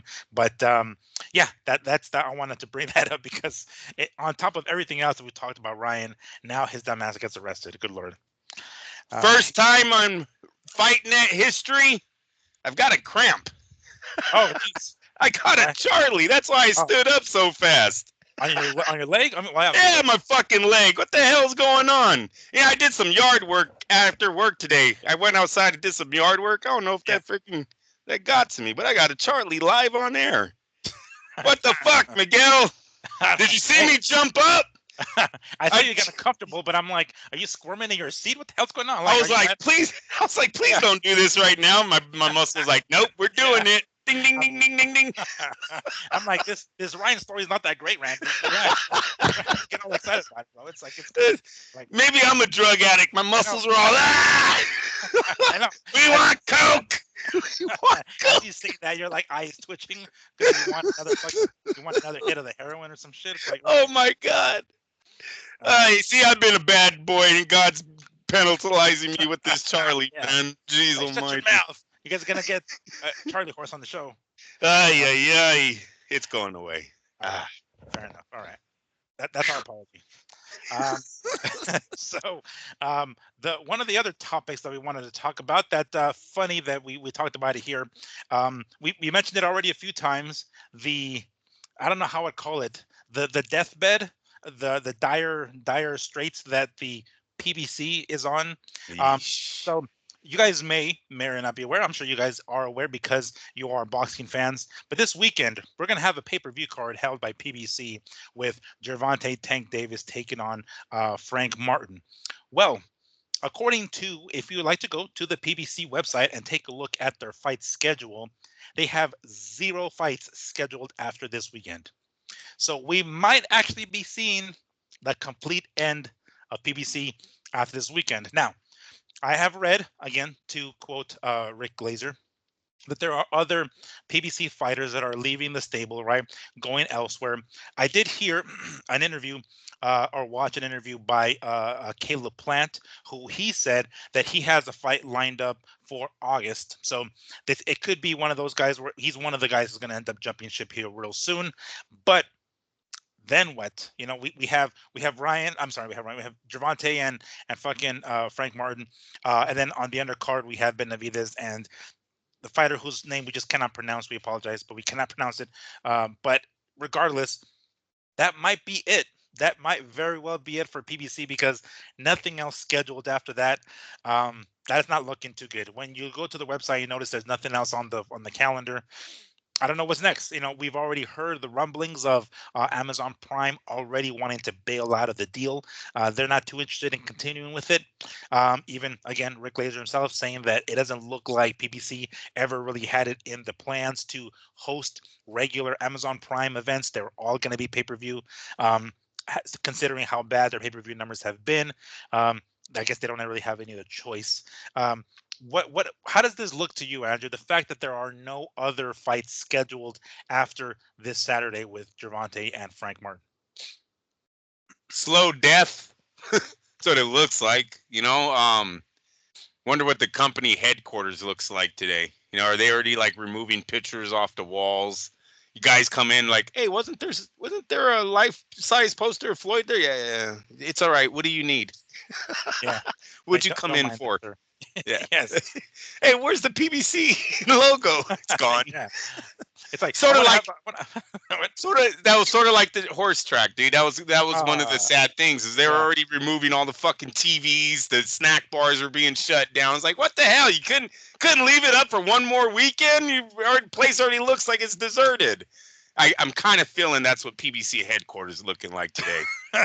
watch a guy walk in. It's like, can I get an appointment for Sunday? It's like, no, we're not gonna be here Sunday, sir. Saturday's it. Hey, they see furniture movers. They're like, oh, you're moving stuff in? No, we're taking stuff out. What? Yeah. What's going on? It's like, on second thought, do you want this PBC sign? It's a nice little memorabilia. You want this sign? It's going to the trash. It's either that or the trash. You want it? Right. Al said, fuck you guys. Al said, you better pay me. I'm still your manager. That's what Al said. That's the only message Al Heyman left was, you better pay me. I'm your manager still. Yeah. And make sure you say thank you, too. Did you hear about that one? Yes, I did. What the fuck, bro? For those of you who didn't hear about that, apparently there is some sort of clause or something in fighters' contracts that says that post-fight, I'm sorry, pre-fight, not post-fight, yes, that they have to actually thank. They had to. Yes, they have to actually thank Al Heyman because that's just part of the deal. It's like adding that, like, I like to thank God, I like to thank my parents. Oh, thank you, Al Heyman. Like, you have to say that. It's like, I can't believe that he actually included that in the fucking contract. It's bad enough that he's never there, that you never see his face, but it's like, no, you better say my name. You better say my name. I was like, oh, dude, I did see that. I mean, hear that. Power trip, man. What a power trip. Wow. If you're a cool guy, I think they would thank you anyways.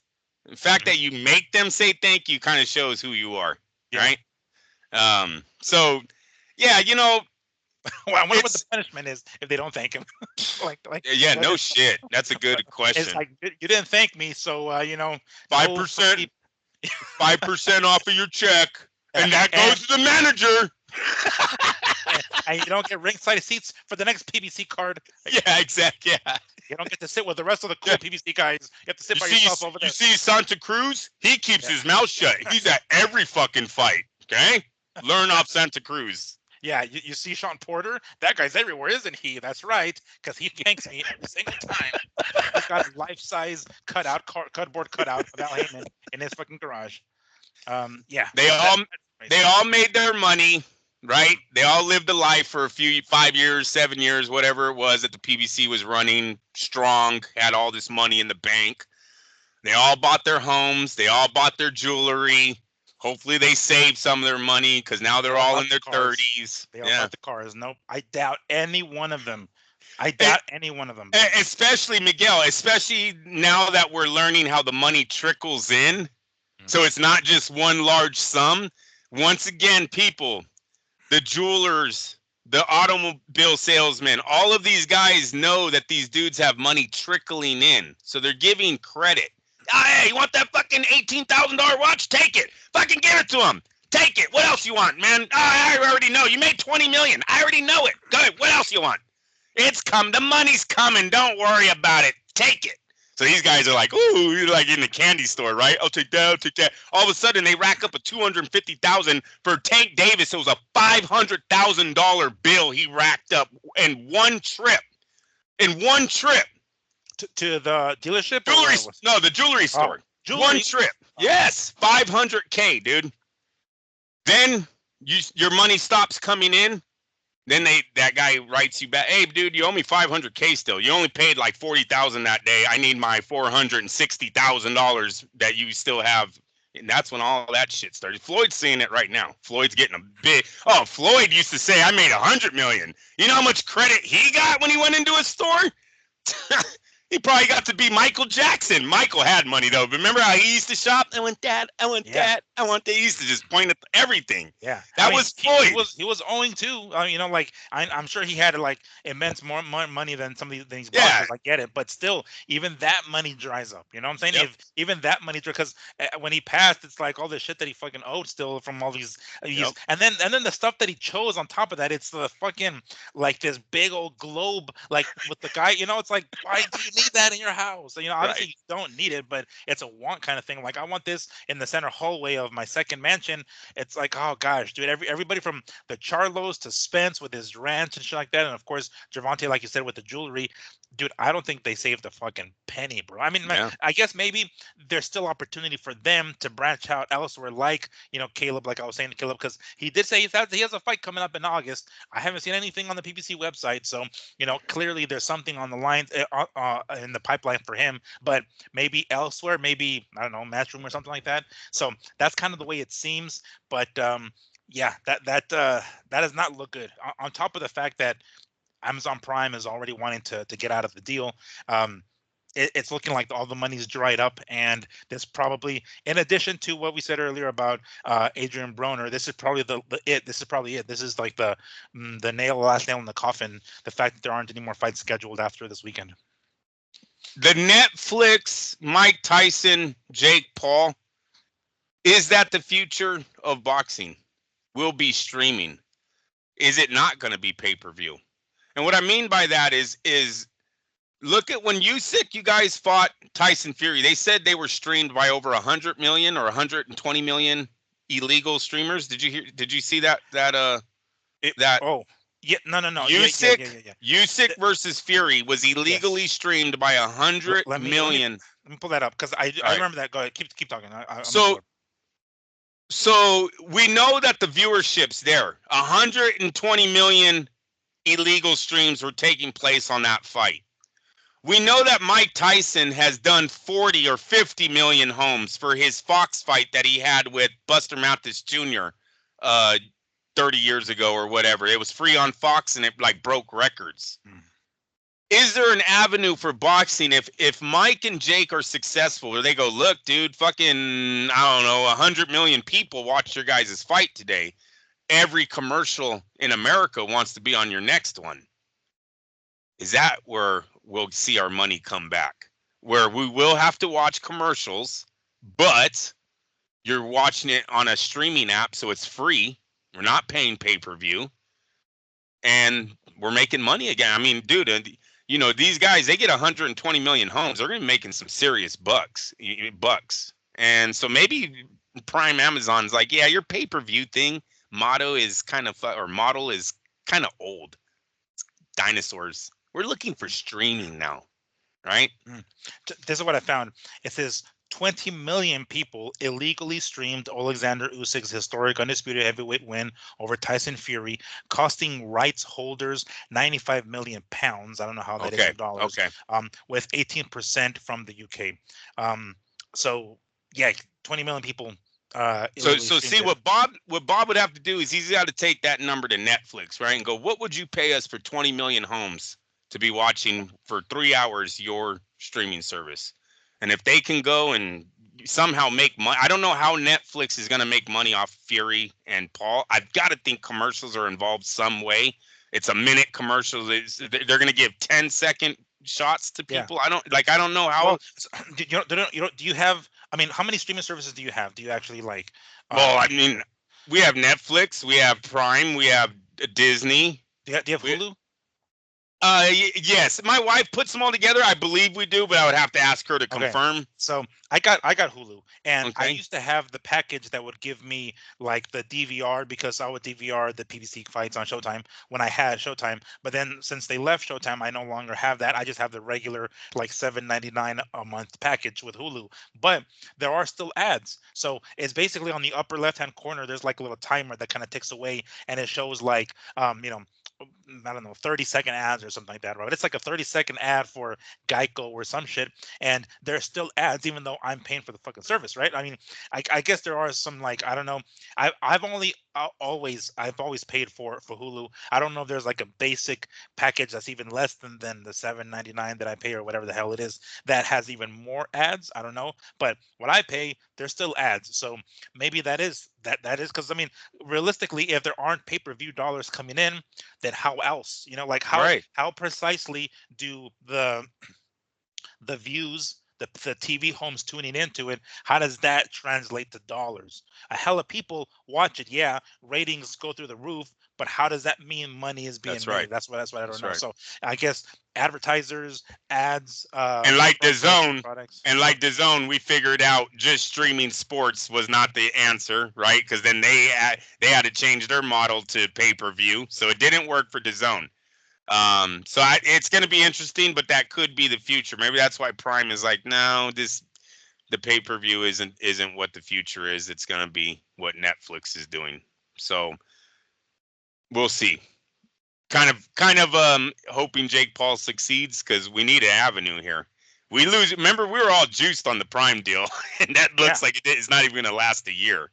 Well, it seemed because like there was it the fact that everybody has Amazon Prime is already a good thing because we're like, all right, cool. Well, if PBC is gonna hop to Amazon Prime, the majority of people already have it. You don't have to go sign up for DAZN or sign up for ESPN Plus or some other streaming service that you don't already have. It kind of makes people want to get it less. So the fact that they went to Amazon, we were pretty hyped up about it because we're like, oh shit, I already have the streaming service. I don't have to pay for another subscription, and I get free boxing. Cool, it's already part of the plan.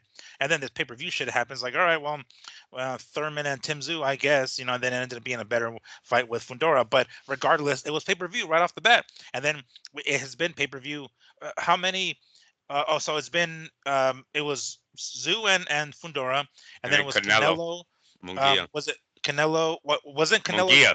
Well, no, hold on. With Canelo Charlo, what was that? Was that still Showtime? Was that still? Yeah, because Zoo and Fundora is the first pay per view for. Oh, okay. Yeah, Oh, yeah. So then that was March, and then Canelo versus April. Munguia is in Okay, May. so the zone was Garcia and Devin, right? That was the That's zone. That right. wasn't. That's And right. then May we have Munguia and Canelo, and then June. Damn. Then we have June with fucking Gervonta and Frank Martin. Wow, that's it, huh? Yeah. Three fucking, Yeah. and they're out, and they're already out. Holy hell.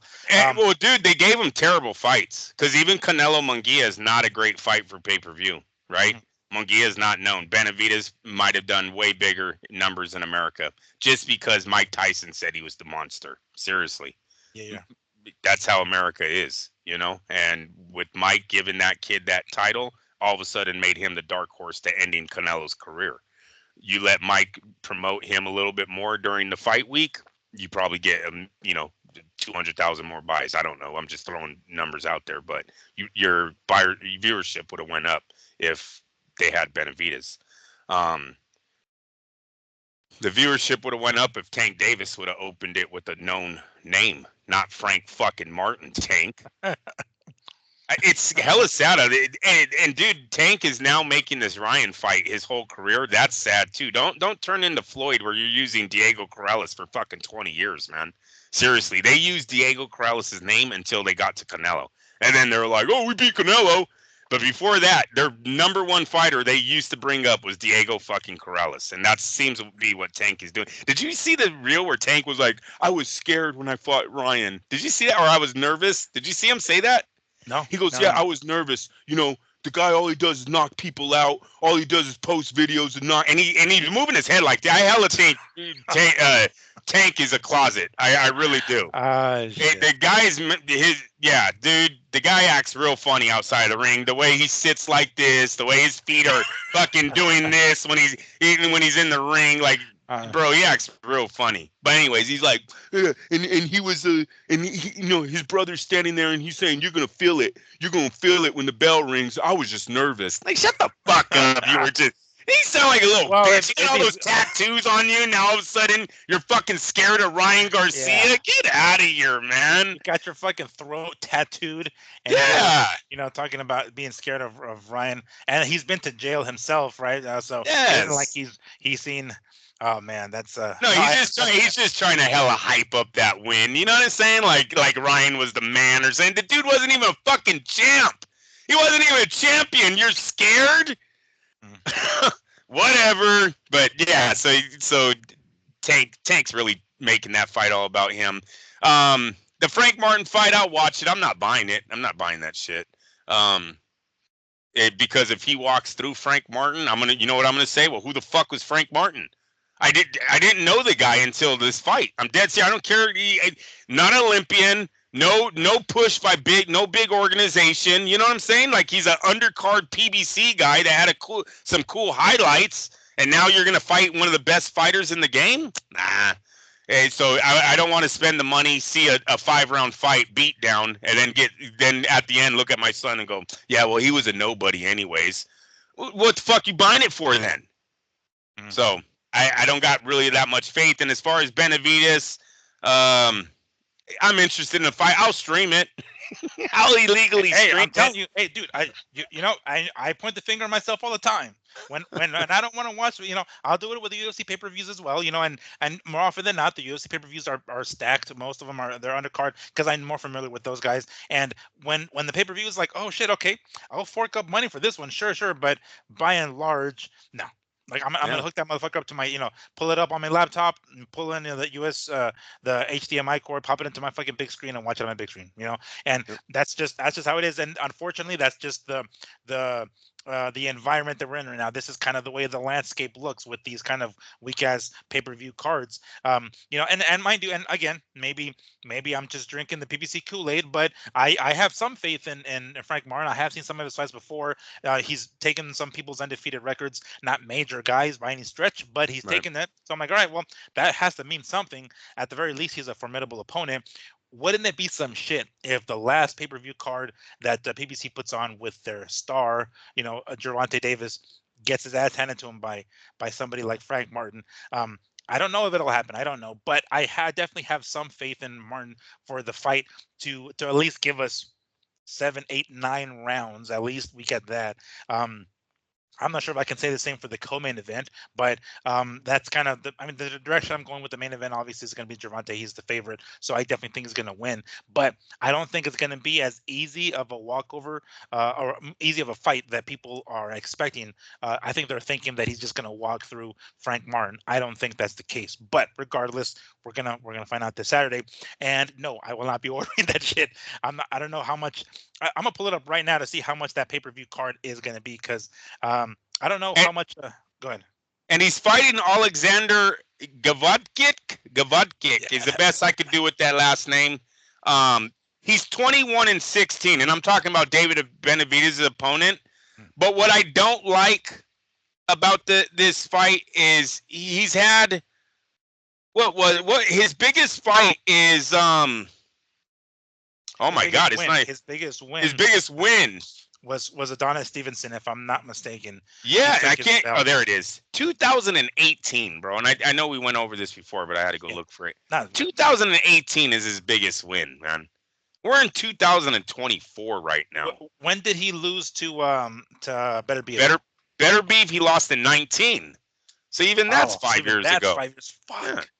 Yeah. So it's really hard, to give Benavidez any credit off of this fight. Really, this is a young man who kept his ranking by staying out of the ring.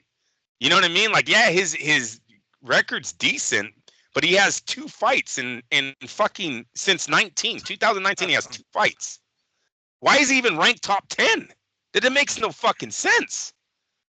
The guys that he beat, Ricard's Bultniks, have no idea who that is. 19-6-1. That ain't shit. That's a shitty record. Isaac Rodriguez, and not is spelled with an S, so he must be Puerto Rican. 28-4. What the fuck? How does he keep his ranking as a top 10 in the light heavy? Listen, boxing's weird right now.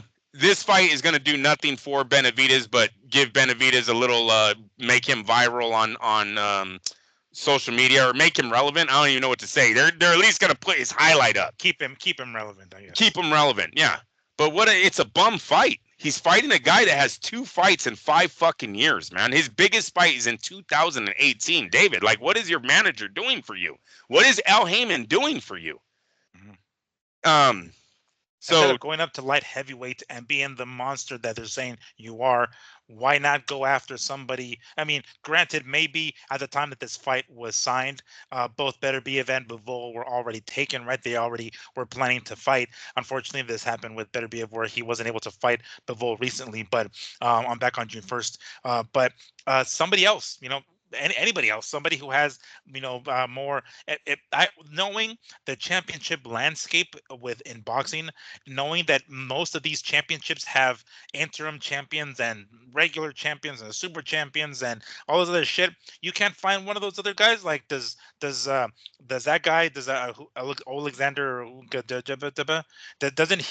he have some sort of strap that is worth going after? Like, if beating him means that you might be the mandatory for either Beterbiev or Bivol, okay, well, maybe that means something, but I don't think he's that. I don't think that, this fighter is that. So it just seems like he's getting tired of sticking around at 168. So he's like, let me get a fight to keep me busy. Let me be a little lazy. And probably shouldn't be using the word lazy, but my point is he doesn't want to keep that discipline and stay at 168. Let me go up to 175 in a keep me busy fight, potentially, to hopefully come back down to 168 for some fight with Canelo sometime down the line. But I think it's one of those, like, all right, let me stay busy. I don't want to, continue to put my body through this shit to stay at 168. Let me go to 175 and then later drop back down to 168. That's what it seems, at least. I'm not sure if he has plans of staying at 175. I can go on record right now. If David Benavidez doesn't knock this guy out in 3 fucking rounds, you're not as hot as you think you are. You're fighting a guy that's inactive. You're fighting a guy that doesn't have a big win. You're supposed to be the biggest name in boxing right now, or the biggest rising star in boxing right now. You're the guy that's supposed to take out the face of boxing. You better have this dude out of here pretty quick. So that makes the pay. And then what I'm trying to say is I don't want to buy the pay-per-view because that fight should be 9 minutes. So now I'm not spending. And did you get the price? What's the price for it? I did.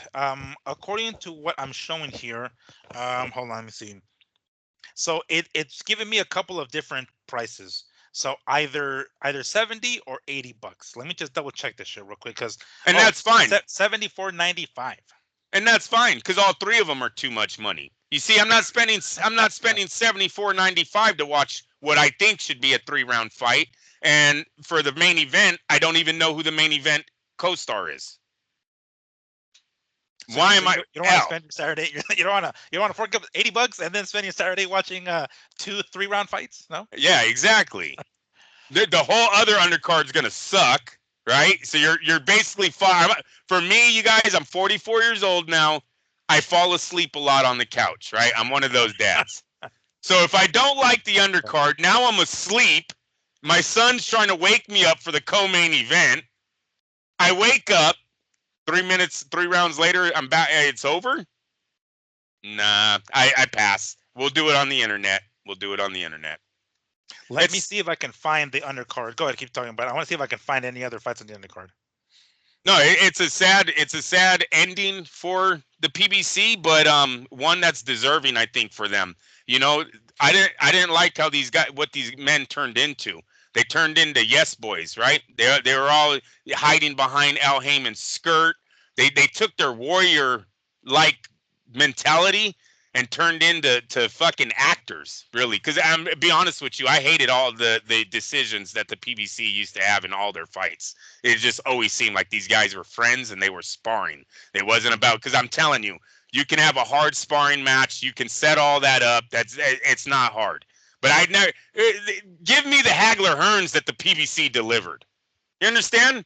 Give me the Fundura Zoo that the PBC delivered with Garcia and that whole welterweight division. Give me what's the best fight that whole welterweight division had, where there was knockdowns, blood, you didn't know where it was gonna go.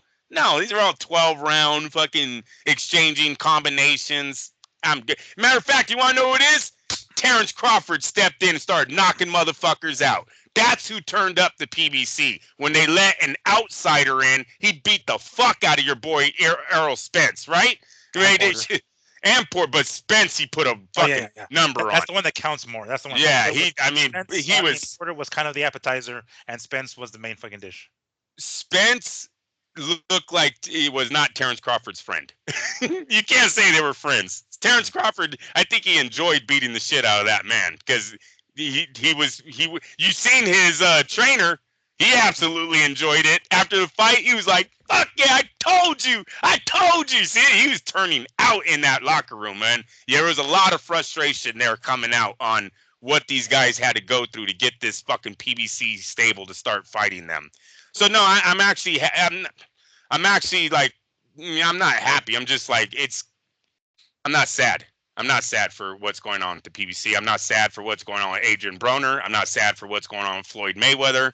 All these guys that have laughed at us, who have acted like they were above everything, acted like their money was fucking endless when like they're so smart, like their decisions, their boxing decisions are so fucking smart. Yeah, I'm not gonna be going too deep. But if you don't go deep here, where else the fuck do you go? Well, I'm just saying, just all the bullshit that they put us through with their lifestyles, with the way they act, with the way they treated people in general. It's kind of like, whatever. It did come. It always comes full circle, and it's coming full circle for a lot of these guys right now. Even Deontay. Feel sorry for Deontay right now with Deontay. I hope that all the money he made with Tyson Fury, he's been paid for, because Deontay Wilder should be set in life. He should not have to fight anymore. That man was making heavyweight money for at least 6 or 7 fights. He was making top dollars.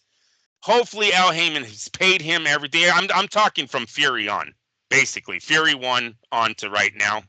Deontay Wilder's making heavyweight money. So I just hope he got paid everything that he was supposed to, and he's not one of these guys that he still hasn't paid me everything that I owe kind of deal, because at least Deontay had the balls to fight Tyson Fury, where a lot of these other dudes didn't. They stood behind fucking Al Heyman's skirt. That whole cross the street. And this seemed, I mean, if I remember correctly, I think it was 2018, because I want to say I attended that fight in LA at the Staples Center. It seemed as though this fight happened with Fury and Wilder before the PBC had to, because you know how we talked about at some point where their money dried up. Yes. And they basically had to cross. They didn't have to do that one, and they ultimately did. So that seemed to happen at a time when it seemed as though PBC didn't have to do that. So credit for that for sure. Unfortunately, we got our answer. We knew damn well that their fucking PBC heavyweight champion was a paper champ, but ultimately we found out, right? Which is the kind of the point. So PBC did it at a point where they didn't have to. We got the trilogy that we wanted out of it with Fury and Wilder, but like you said, after that it was top dollar pay-per-view money for Wilder. But yeah, now. I mean that's one of the reasons he left, right? I have to assume that's one of the reasons he left. It seemed as though Al Heyman was kind of like the modern day Don King, pulling the race card, saying like, oh, look, all those white folks, they ain't gonna help you. Like, come out here with the brothers. You know it, man. He's gonna pull that card, and history repeated itself pretty much. Yeah. History ultimately repeated itself. He ended up fucking cashing out like a motherfucker at the expense of his fighters, who are now on the downside. What can you imagine, bro, if they really do shut down the PBC he really has all these broken promises to these guys that he said was going to build into the next Floyd Mayweather because I'm the one who built Floyd Mayweather, and then tells them, but wait, I'm still your manager, so you got to pay me your next. Imagine that feeling of hearing that, being like, dude, how do I get out of this now?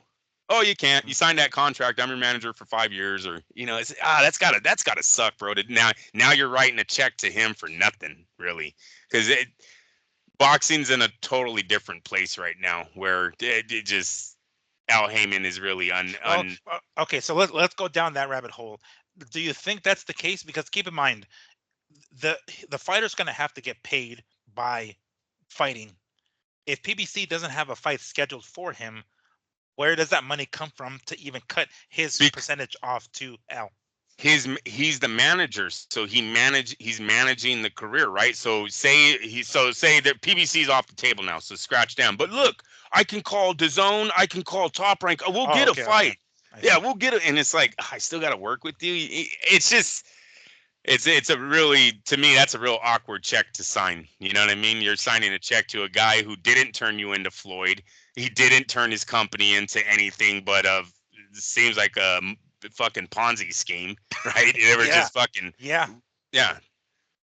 And now you're, and he's a part of it because he's the promoter, the manager, the fucking, I don't know how many other titles he has under PBC where he was getting money. What is it? Because he wasn't, when he was with Floyd before PBC, he has some other title. Like he was the manager. Advisor. Oh, advisor. There you go. Yes. Like, yes. What the fuck are you? Advisor, manager, owner of the cut. Like, how many fucking checks was he writing himself, dude? He's like the Jamaican on In Living Color. Is that what it was? Yeah. I got many jobs, man. They're like, hey, so the manager's coming in? I am the manager. What's going on, buddy? What the fuck, Al? They walk outside. He's in a janitor's outfit. I also clean the place. Yeah. I pay $70,000 a year for me to clean my place. So it's from you guys. You guys. Yes. Percentage off your check. Double check, please. Oh man, that I think that begs the question: how does how the boxing landscape is going to look after this? Because, like I said, it's looking like that's it for PBC. This is the deathbed. This is the final nail in the coffin. Nothing else scheduled after Saturday. That means we're down to 3 main promoters, I guess now. Top Rank, Matchroom, and Golden Boy on 2 streaming services. DAZN and ESPN Plus. That's it, right? That's kind of it. Those are good. It's a good situation for Top Rank and DAZN, right? Matchroom. It's a good place for them. Eventually, we're gonna have to find more money for our sport, though, because our sport is gonna start falling on athletes that are gonna start looking for other avenues, right? Because when some of these athletes can venture off into other things when they're younger, so their fathers and shit, and be like, "No, dude, you see what they're making in soccer, what they're making in baseball right now? I mean, these are anything, Jesus." Yeah. So it's that's why I'm looking at that streaming with Netflix in a few months and hoping that Mike Tyson brings back the old Mike viewership that we all know, and maybe Jake does too. And I'm not tapping into who Jake Paul is on YouTube, but hopefully one of them motherfuckers can generate millions of views. So then Netflix is like, ooh, boxing, kind of juicy, right? So, and Ryan, you're fucking stupid because you would have been a part of that whole streaming thing, dude. But yeah, fuck off. So it's real. It's not scary, but it's just real awkward where we're at right now. Now you have Prime dropping out potentially after only 3 fights. You've got 2. I still got to say Terrence Crawford and oh, we're forgetting about His Excellency. Don't forget about him because I think he's coming, bro. That might be the guy that takes up the PBC. And I don't mean takes him up like buys him. I'm just saying there's your other promoter. There's your other platform. Turkis Ali Sheikh can be everything. He's Al Heyman, but he's the real deal. Al Heyman was fucking ripping people off where His Excellency is like, I got fucking money. I got a lot of money and I know what I want. So there's still him out there. We got to keep him in the conversation, especially what he's doing so fast in our sport. Um, but yeah, both of our faces don't have platforms. Canelo and Crawford both do not have platforms. I think that's very alarming. That people aren't paying attention. In the boxing, the fans aren't paying enough attention to that. That we might be hurting more than what we're actually giving credit for. That nobody's investing in two of the biggest names in our sport. It's kind of crazy, man. Yeah, that's what I'm So saying. That's why I'm like, if nobody's investing in them, and then now we have PBC dropping out of that was kind of the big three, I guess. Really, is it's just, well, I mean, four major promoters, but three major streaming services with, because I used to have on Hulu, I used to have Showtime, and that's how I would watch it. But I saw some tweet, and I forgot who it was from. It might have been Rick Glazer, it might have been Dan Rafel, talking about how many failed channels or streaming services that PBC went through. Fox and Showtime and fucking ABC or where the fuck else. It's like, damn, these guys are just burning bridges everywhere they go. And most recently with Amazon Prime. So if His Excellency does come to kind of save the day, he kind of already. I mean, damn, I don't know where, because it wouldn't be another streaming platform. I don't think so. I mean, you said no, with Netflix, I get that. And as a matter of fact, in 2025, WWE is going to hop over to Netflix, so there's going to be a lot more eyes there as well from them. But this is pretty much it. I mean, this is basically top. I mean, ESPN Plus and DAZN. yeah, yep. Yeah, because I don't think he's gonna make his own streaming app. We don't need another streaming app, right? We need to make one of these guys a powerhouse like HBO was, really. Right. HBO was the powerhouse. Showtime had great fights, very far in between, right? It just wasn't. It was like they weren't consistent like HBO was. HBO, dude, I'm telling you. I knew casual fans that didn't even know Showtime had fucking boxing, bro. That's how bad it was for Showtime. That these guys are like, they knew all the HBO guys. We would talk HBO fighters, like, and then Showtime has fights. Like, oh my God. So you're a boxing fan, but you're not a boxing fan. Like, you know everything about HBO, but you don't know about, the whole sport. It was hella weird, but that's how big of a hold HBO had. Their 24/7s, the replays of fights, the way they replayed the fight on Saturday night after a big movie. Yeah. I mean, come on, dude. And then the following Tuesday, dude, short story. Back, like, I don't even remember what the fuck fight it was, but back in like 2012, I was dating this one chick, and it was December, and I was like, it was the fight happened. It was Tuesday. I needed to go to the mall to like, get her a gift for Christmas or something, because it was December, and then like finding her Christmas gift, and then coming back home to watch the fights. I got in a fucking car accident because it was raining, and I was like, "Fuck!" I wasn't pissed that I didn't get her gift. I was pissed that I wasn't gonna make it back home in time to fucking catch the replay on Tuesday on fucking HBO. I was like, "Fuck! I'm gonna miss it again." Like, let me see if I can DVR this bitch. God damn it! So anyway, but yeah, like, I remember the people that you got in an accident with. They're like, "Really? That's what you're worried about? Exactly. Look at my fucking car!" Like, fuck your car. Yo. I gotta DVR this shit. Yo, did you call the cops or insurance? No, I'm talking to my mom. Mom, can you record that fight? Mom, check the fight. Like, get the remote. Let me walk you through how to DVR it. Yeah. Yeah, that was my experience, but yeah, the following Tuesday they would replay it, and then sometimes if it's on pay-per-view, the following Saturday they'll show a replay of the pay-per-view when there's like another fight going on, kind of thing. Dude, I hope he becomes sort of like, for lack of a better term, the HBO budget. I hope he becomes the HBO budget. You know what I'm saying, to be able to do that. So even though we don't have one major streaming, because back then, when there were no streaming services, it was HBO and Showtime, but usually that's in that order: HBO number one, Showtime number two. And maybe that's what we're going to get now with DAZN and ESPN Plus. We have ESPN Plus, and which one's going to be number one? Which is going to be number two? Probably DAZN number one, because they do have two promoters on there. They have Matchroom and Golden Boy, so maybe that's going to be the better fights. Then and ESPN Plus will be kind of the number two. But if His Excellency can be the HBO budget for that, like, yeah, I have X amount of dollars for y'all. Figure out how to make fights. That seems to be the way to go. And he has a good relationship with Hearn already. Yes, right? yes. Seems like Hearn and all of his guys are always partying in Saudi Arabia. They all know each other. So, yeah, there could be a future there for both of them. What was I going to tell you right now? Darn it. I lost it. I had Oh, something for you. did I have to do with Showtime HBO No, I or forgot what something? I was going to say. My car But, accident.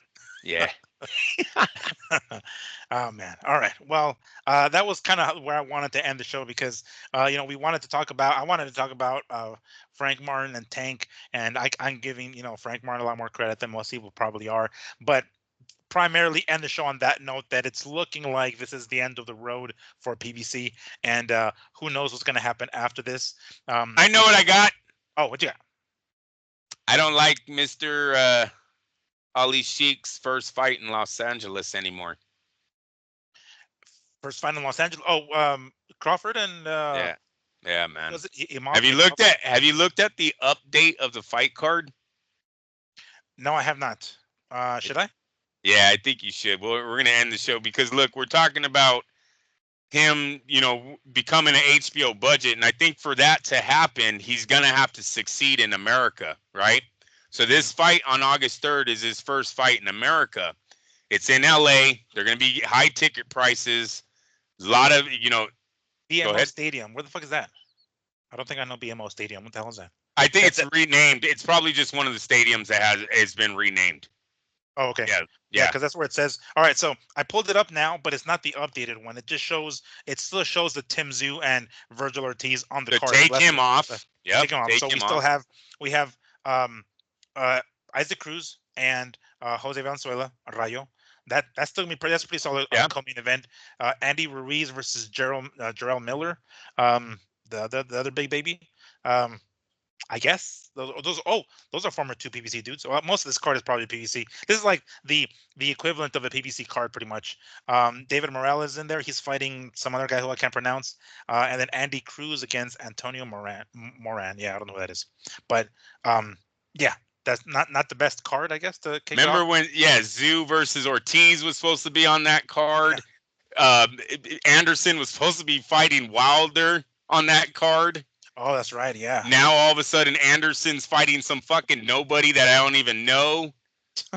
You know what I mean? Like, hey, and I guess the Miller Ruiz fight is decent still. That's still a decent fight. I just don't know what the ticket prices are going to be, right?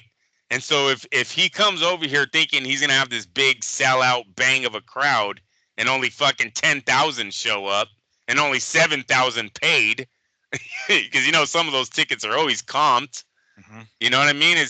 I just wish the fight card looked so much better when it had the Wilder and Anderson and the Cruz and Velasquez and not just all the other ones, but Zoo and Ortiz. Come on, that was like the main event right there. You know what I mean? Yeah. Like the card just looked a little bit better about a month ago, and now you look at it and you go, shit, man. I hope they buy it.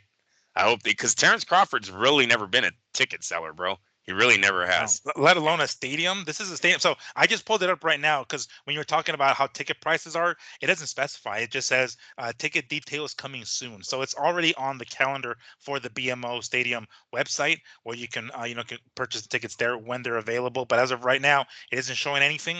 I don't even know what the fuck stadium this is. So I'm trying to see if I can Google it just to see if the Wikipedia would tell me what it was because I guess let's see here. Is this Bank of California? It's a soccer stadium, Exposition Park neighborhood of Los Angeles, California. Okay, so I guess Major League Soccer, and then Women's National Soccer League was there as well. All right, so it's a soccer stadium, I guess primarily. But I just pulled up some pictures. It looks pretty sweet, but it's not going to fill it up. That's for damn sure, right? I mean, we know that, especially considering that Crawford isn't the ticket seller that we kind of probably deserves to be, but isn't. We've got to hope that Pitbull Cruz is, bro. And 22,000 seats, that is a lot of seats. Because that's for soccer. They can even put seats on the field in the boxing. So it's going to be more than 22,000 if they wanted. If they wanted. So, I'm kind of nervous. They're gonna. I mean, look at how big. Because go ahead. Well, they might tarp off like Oh the yeah, yeah, three yeah, rows on yeah, the yeah. top Well, or I was some talking shit. about like the floor seats. They're gonna put floor seats. They're gonna Yeah. be like on the field basically, right? Like near Yep. first base or some shit like that. So they'll do that for sure. But no, you're right. Because I mean, looking back to the last stadium show that I can remember, I'm sure there were some other ones, but right offhand, when Canelo went to who did he fight? Was it damn it? It might have been. mm, Kirkland. It might have been Kirkland. I don't remember. But when Canelo fought Kirkland or somebody in a stadium, I don't know if it was Yankee Stadium or some shit. I forgot what the fuck it was. But anyway, point is, they did that. They had to like tarp off some of the parts, some of the areas that they're not going to sell tickets to, and then they set up the ring kind of somewhere in center field. But yeah, that's pretty much what they're going to put seats there on the on the field and everything, and basically cover off some of the areas that they're not going to sell tickets to. They're definitely not Pit going to do 22,000. That's for sure. Pitbull needs to sell this fight for us. He's very hot right now in the Mexican community. This fight's in How does L.A. he do that? How does he do that? Because he's not the They got seller. to get out there. They got to get out there and push his name. He needs to be on radio stations. They need to bring him up locally. This needs to be locally driven. You got to get the guys locally to buy this fight. Worry about let Mr. His Excellency and who else is throwing this fight? Is it just him? Let Um, Turkish Ali Sheikh worry about pay-per-view.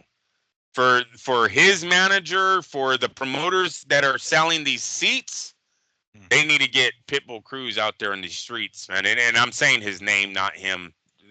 Not him. Obviously, he's training, but radio shows. He needs to start doing way more interviews on all Spanish-speaking television stations, and maybe even some TV stations to try to get him some interviews.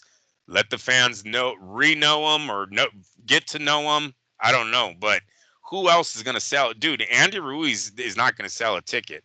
That dude's fat as fuck. He hasn't been in the ring for hell. No, I'm being real. The girls don't come to see Andy. You know what I mean? It's not like he's bringing those girls. He's not like he's bringing that side of the crowd out. And I don't know of him being that big. I think he would have been in the ring. The way PBC pushes pay-per-views, if he was really big in the Mexican community, he would have been on pay-per-view already. PBC never got behind him. You know what's funny? This looks like a PBC card. Like this because it's got everybody from like fucking I mean Crawford technically is or isn't, I don't know, but his last fight was on the PBC platform, and then everybody from like Valenzuela and what's his name, and well, it was also Zoo and Virgil Ortiz. Those are all, I mean, I guess Virgil Ortiz not, but Sue, yes, PBC. And then Isaac Cruz, those guys are all PBC guys, you know what I'm saying? Yep. Like those are all PBC fucking dudes. And then Ruiz himself, Andy Ruiz. So it's just like a PBC card basically. It's like, what's his name? His what's the hell's his name? His Excellency comes in. It's like, all right, I want this guy, I want this because and what is Al Heyman gonna do? Be like, okay, yeah, you can have him. Give me some money from him. You can have him. That's pretty Yeah. much what it looks like, because this is the kind of card that, I mean, had it had the fight with Sue and Virgil Ortiz, it would have been a lot hotter, and then or Wilder in there as well. But those are all PPC guys, well, except for Virgil Ortiz. But nonetheless, it looks like a PPC card. You know what I'm saying? That's pretty much Yeah. what it looks like now. Shit. Yep. Damn it. Well. So we definitely needed to succeed. Yes.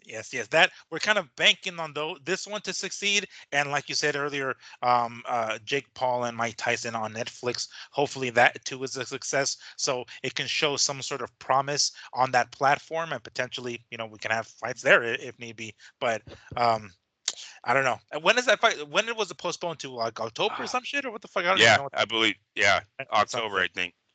Which I found kind of weird though too, bro. And I think it might even be November, dude. I thought it was kind of weird how far they threw that one down. Like Mike might have a real medical issue they're trying to get through. Maybe he needed surgery or something. I don't know. It just seems like I was like, really? For an ulcer flare up, you need to go all the way to the end of the year? Yeah, right. Exactly. It's like Probably they tore a muscle. Yeah, or ripped it or something, or really Yeah. strained it, like to the point where maybe he doesn't need surgery, but he needs some sort of therapy on it, so it'll like rest and then it'll heal, and then he'll be good at continuing training. I think my new chair sucks, though. I'll tell you that.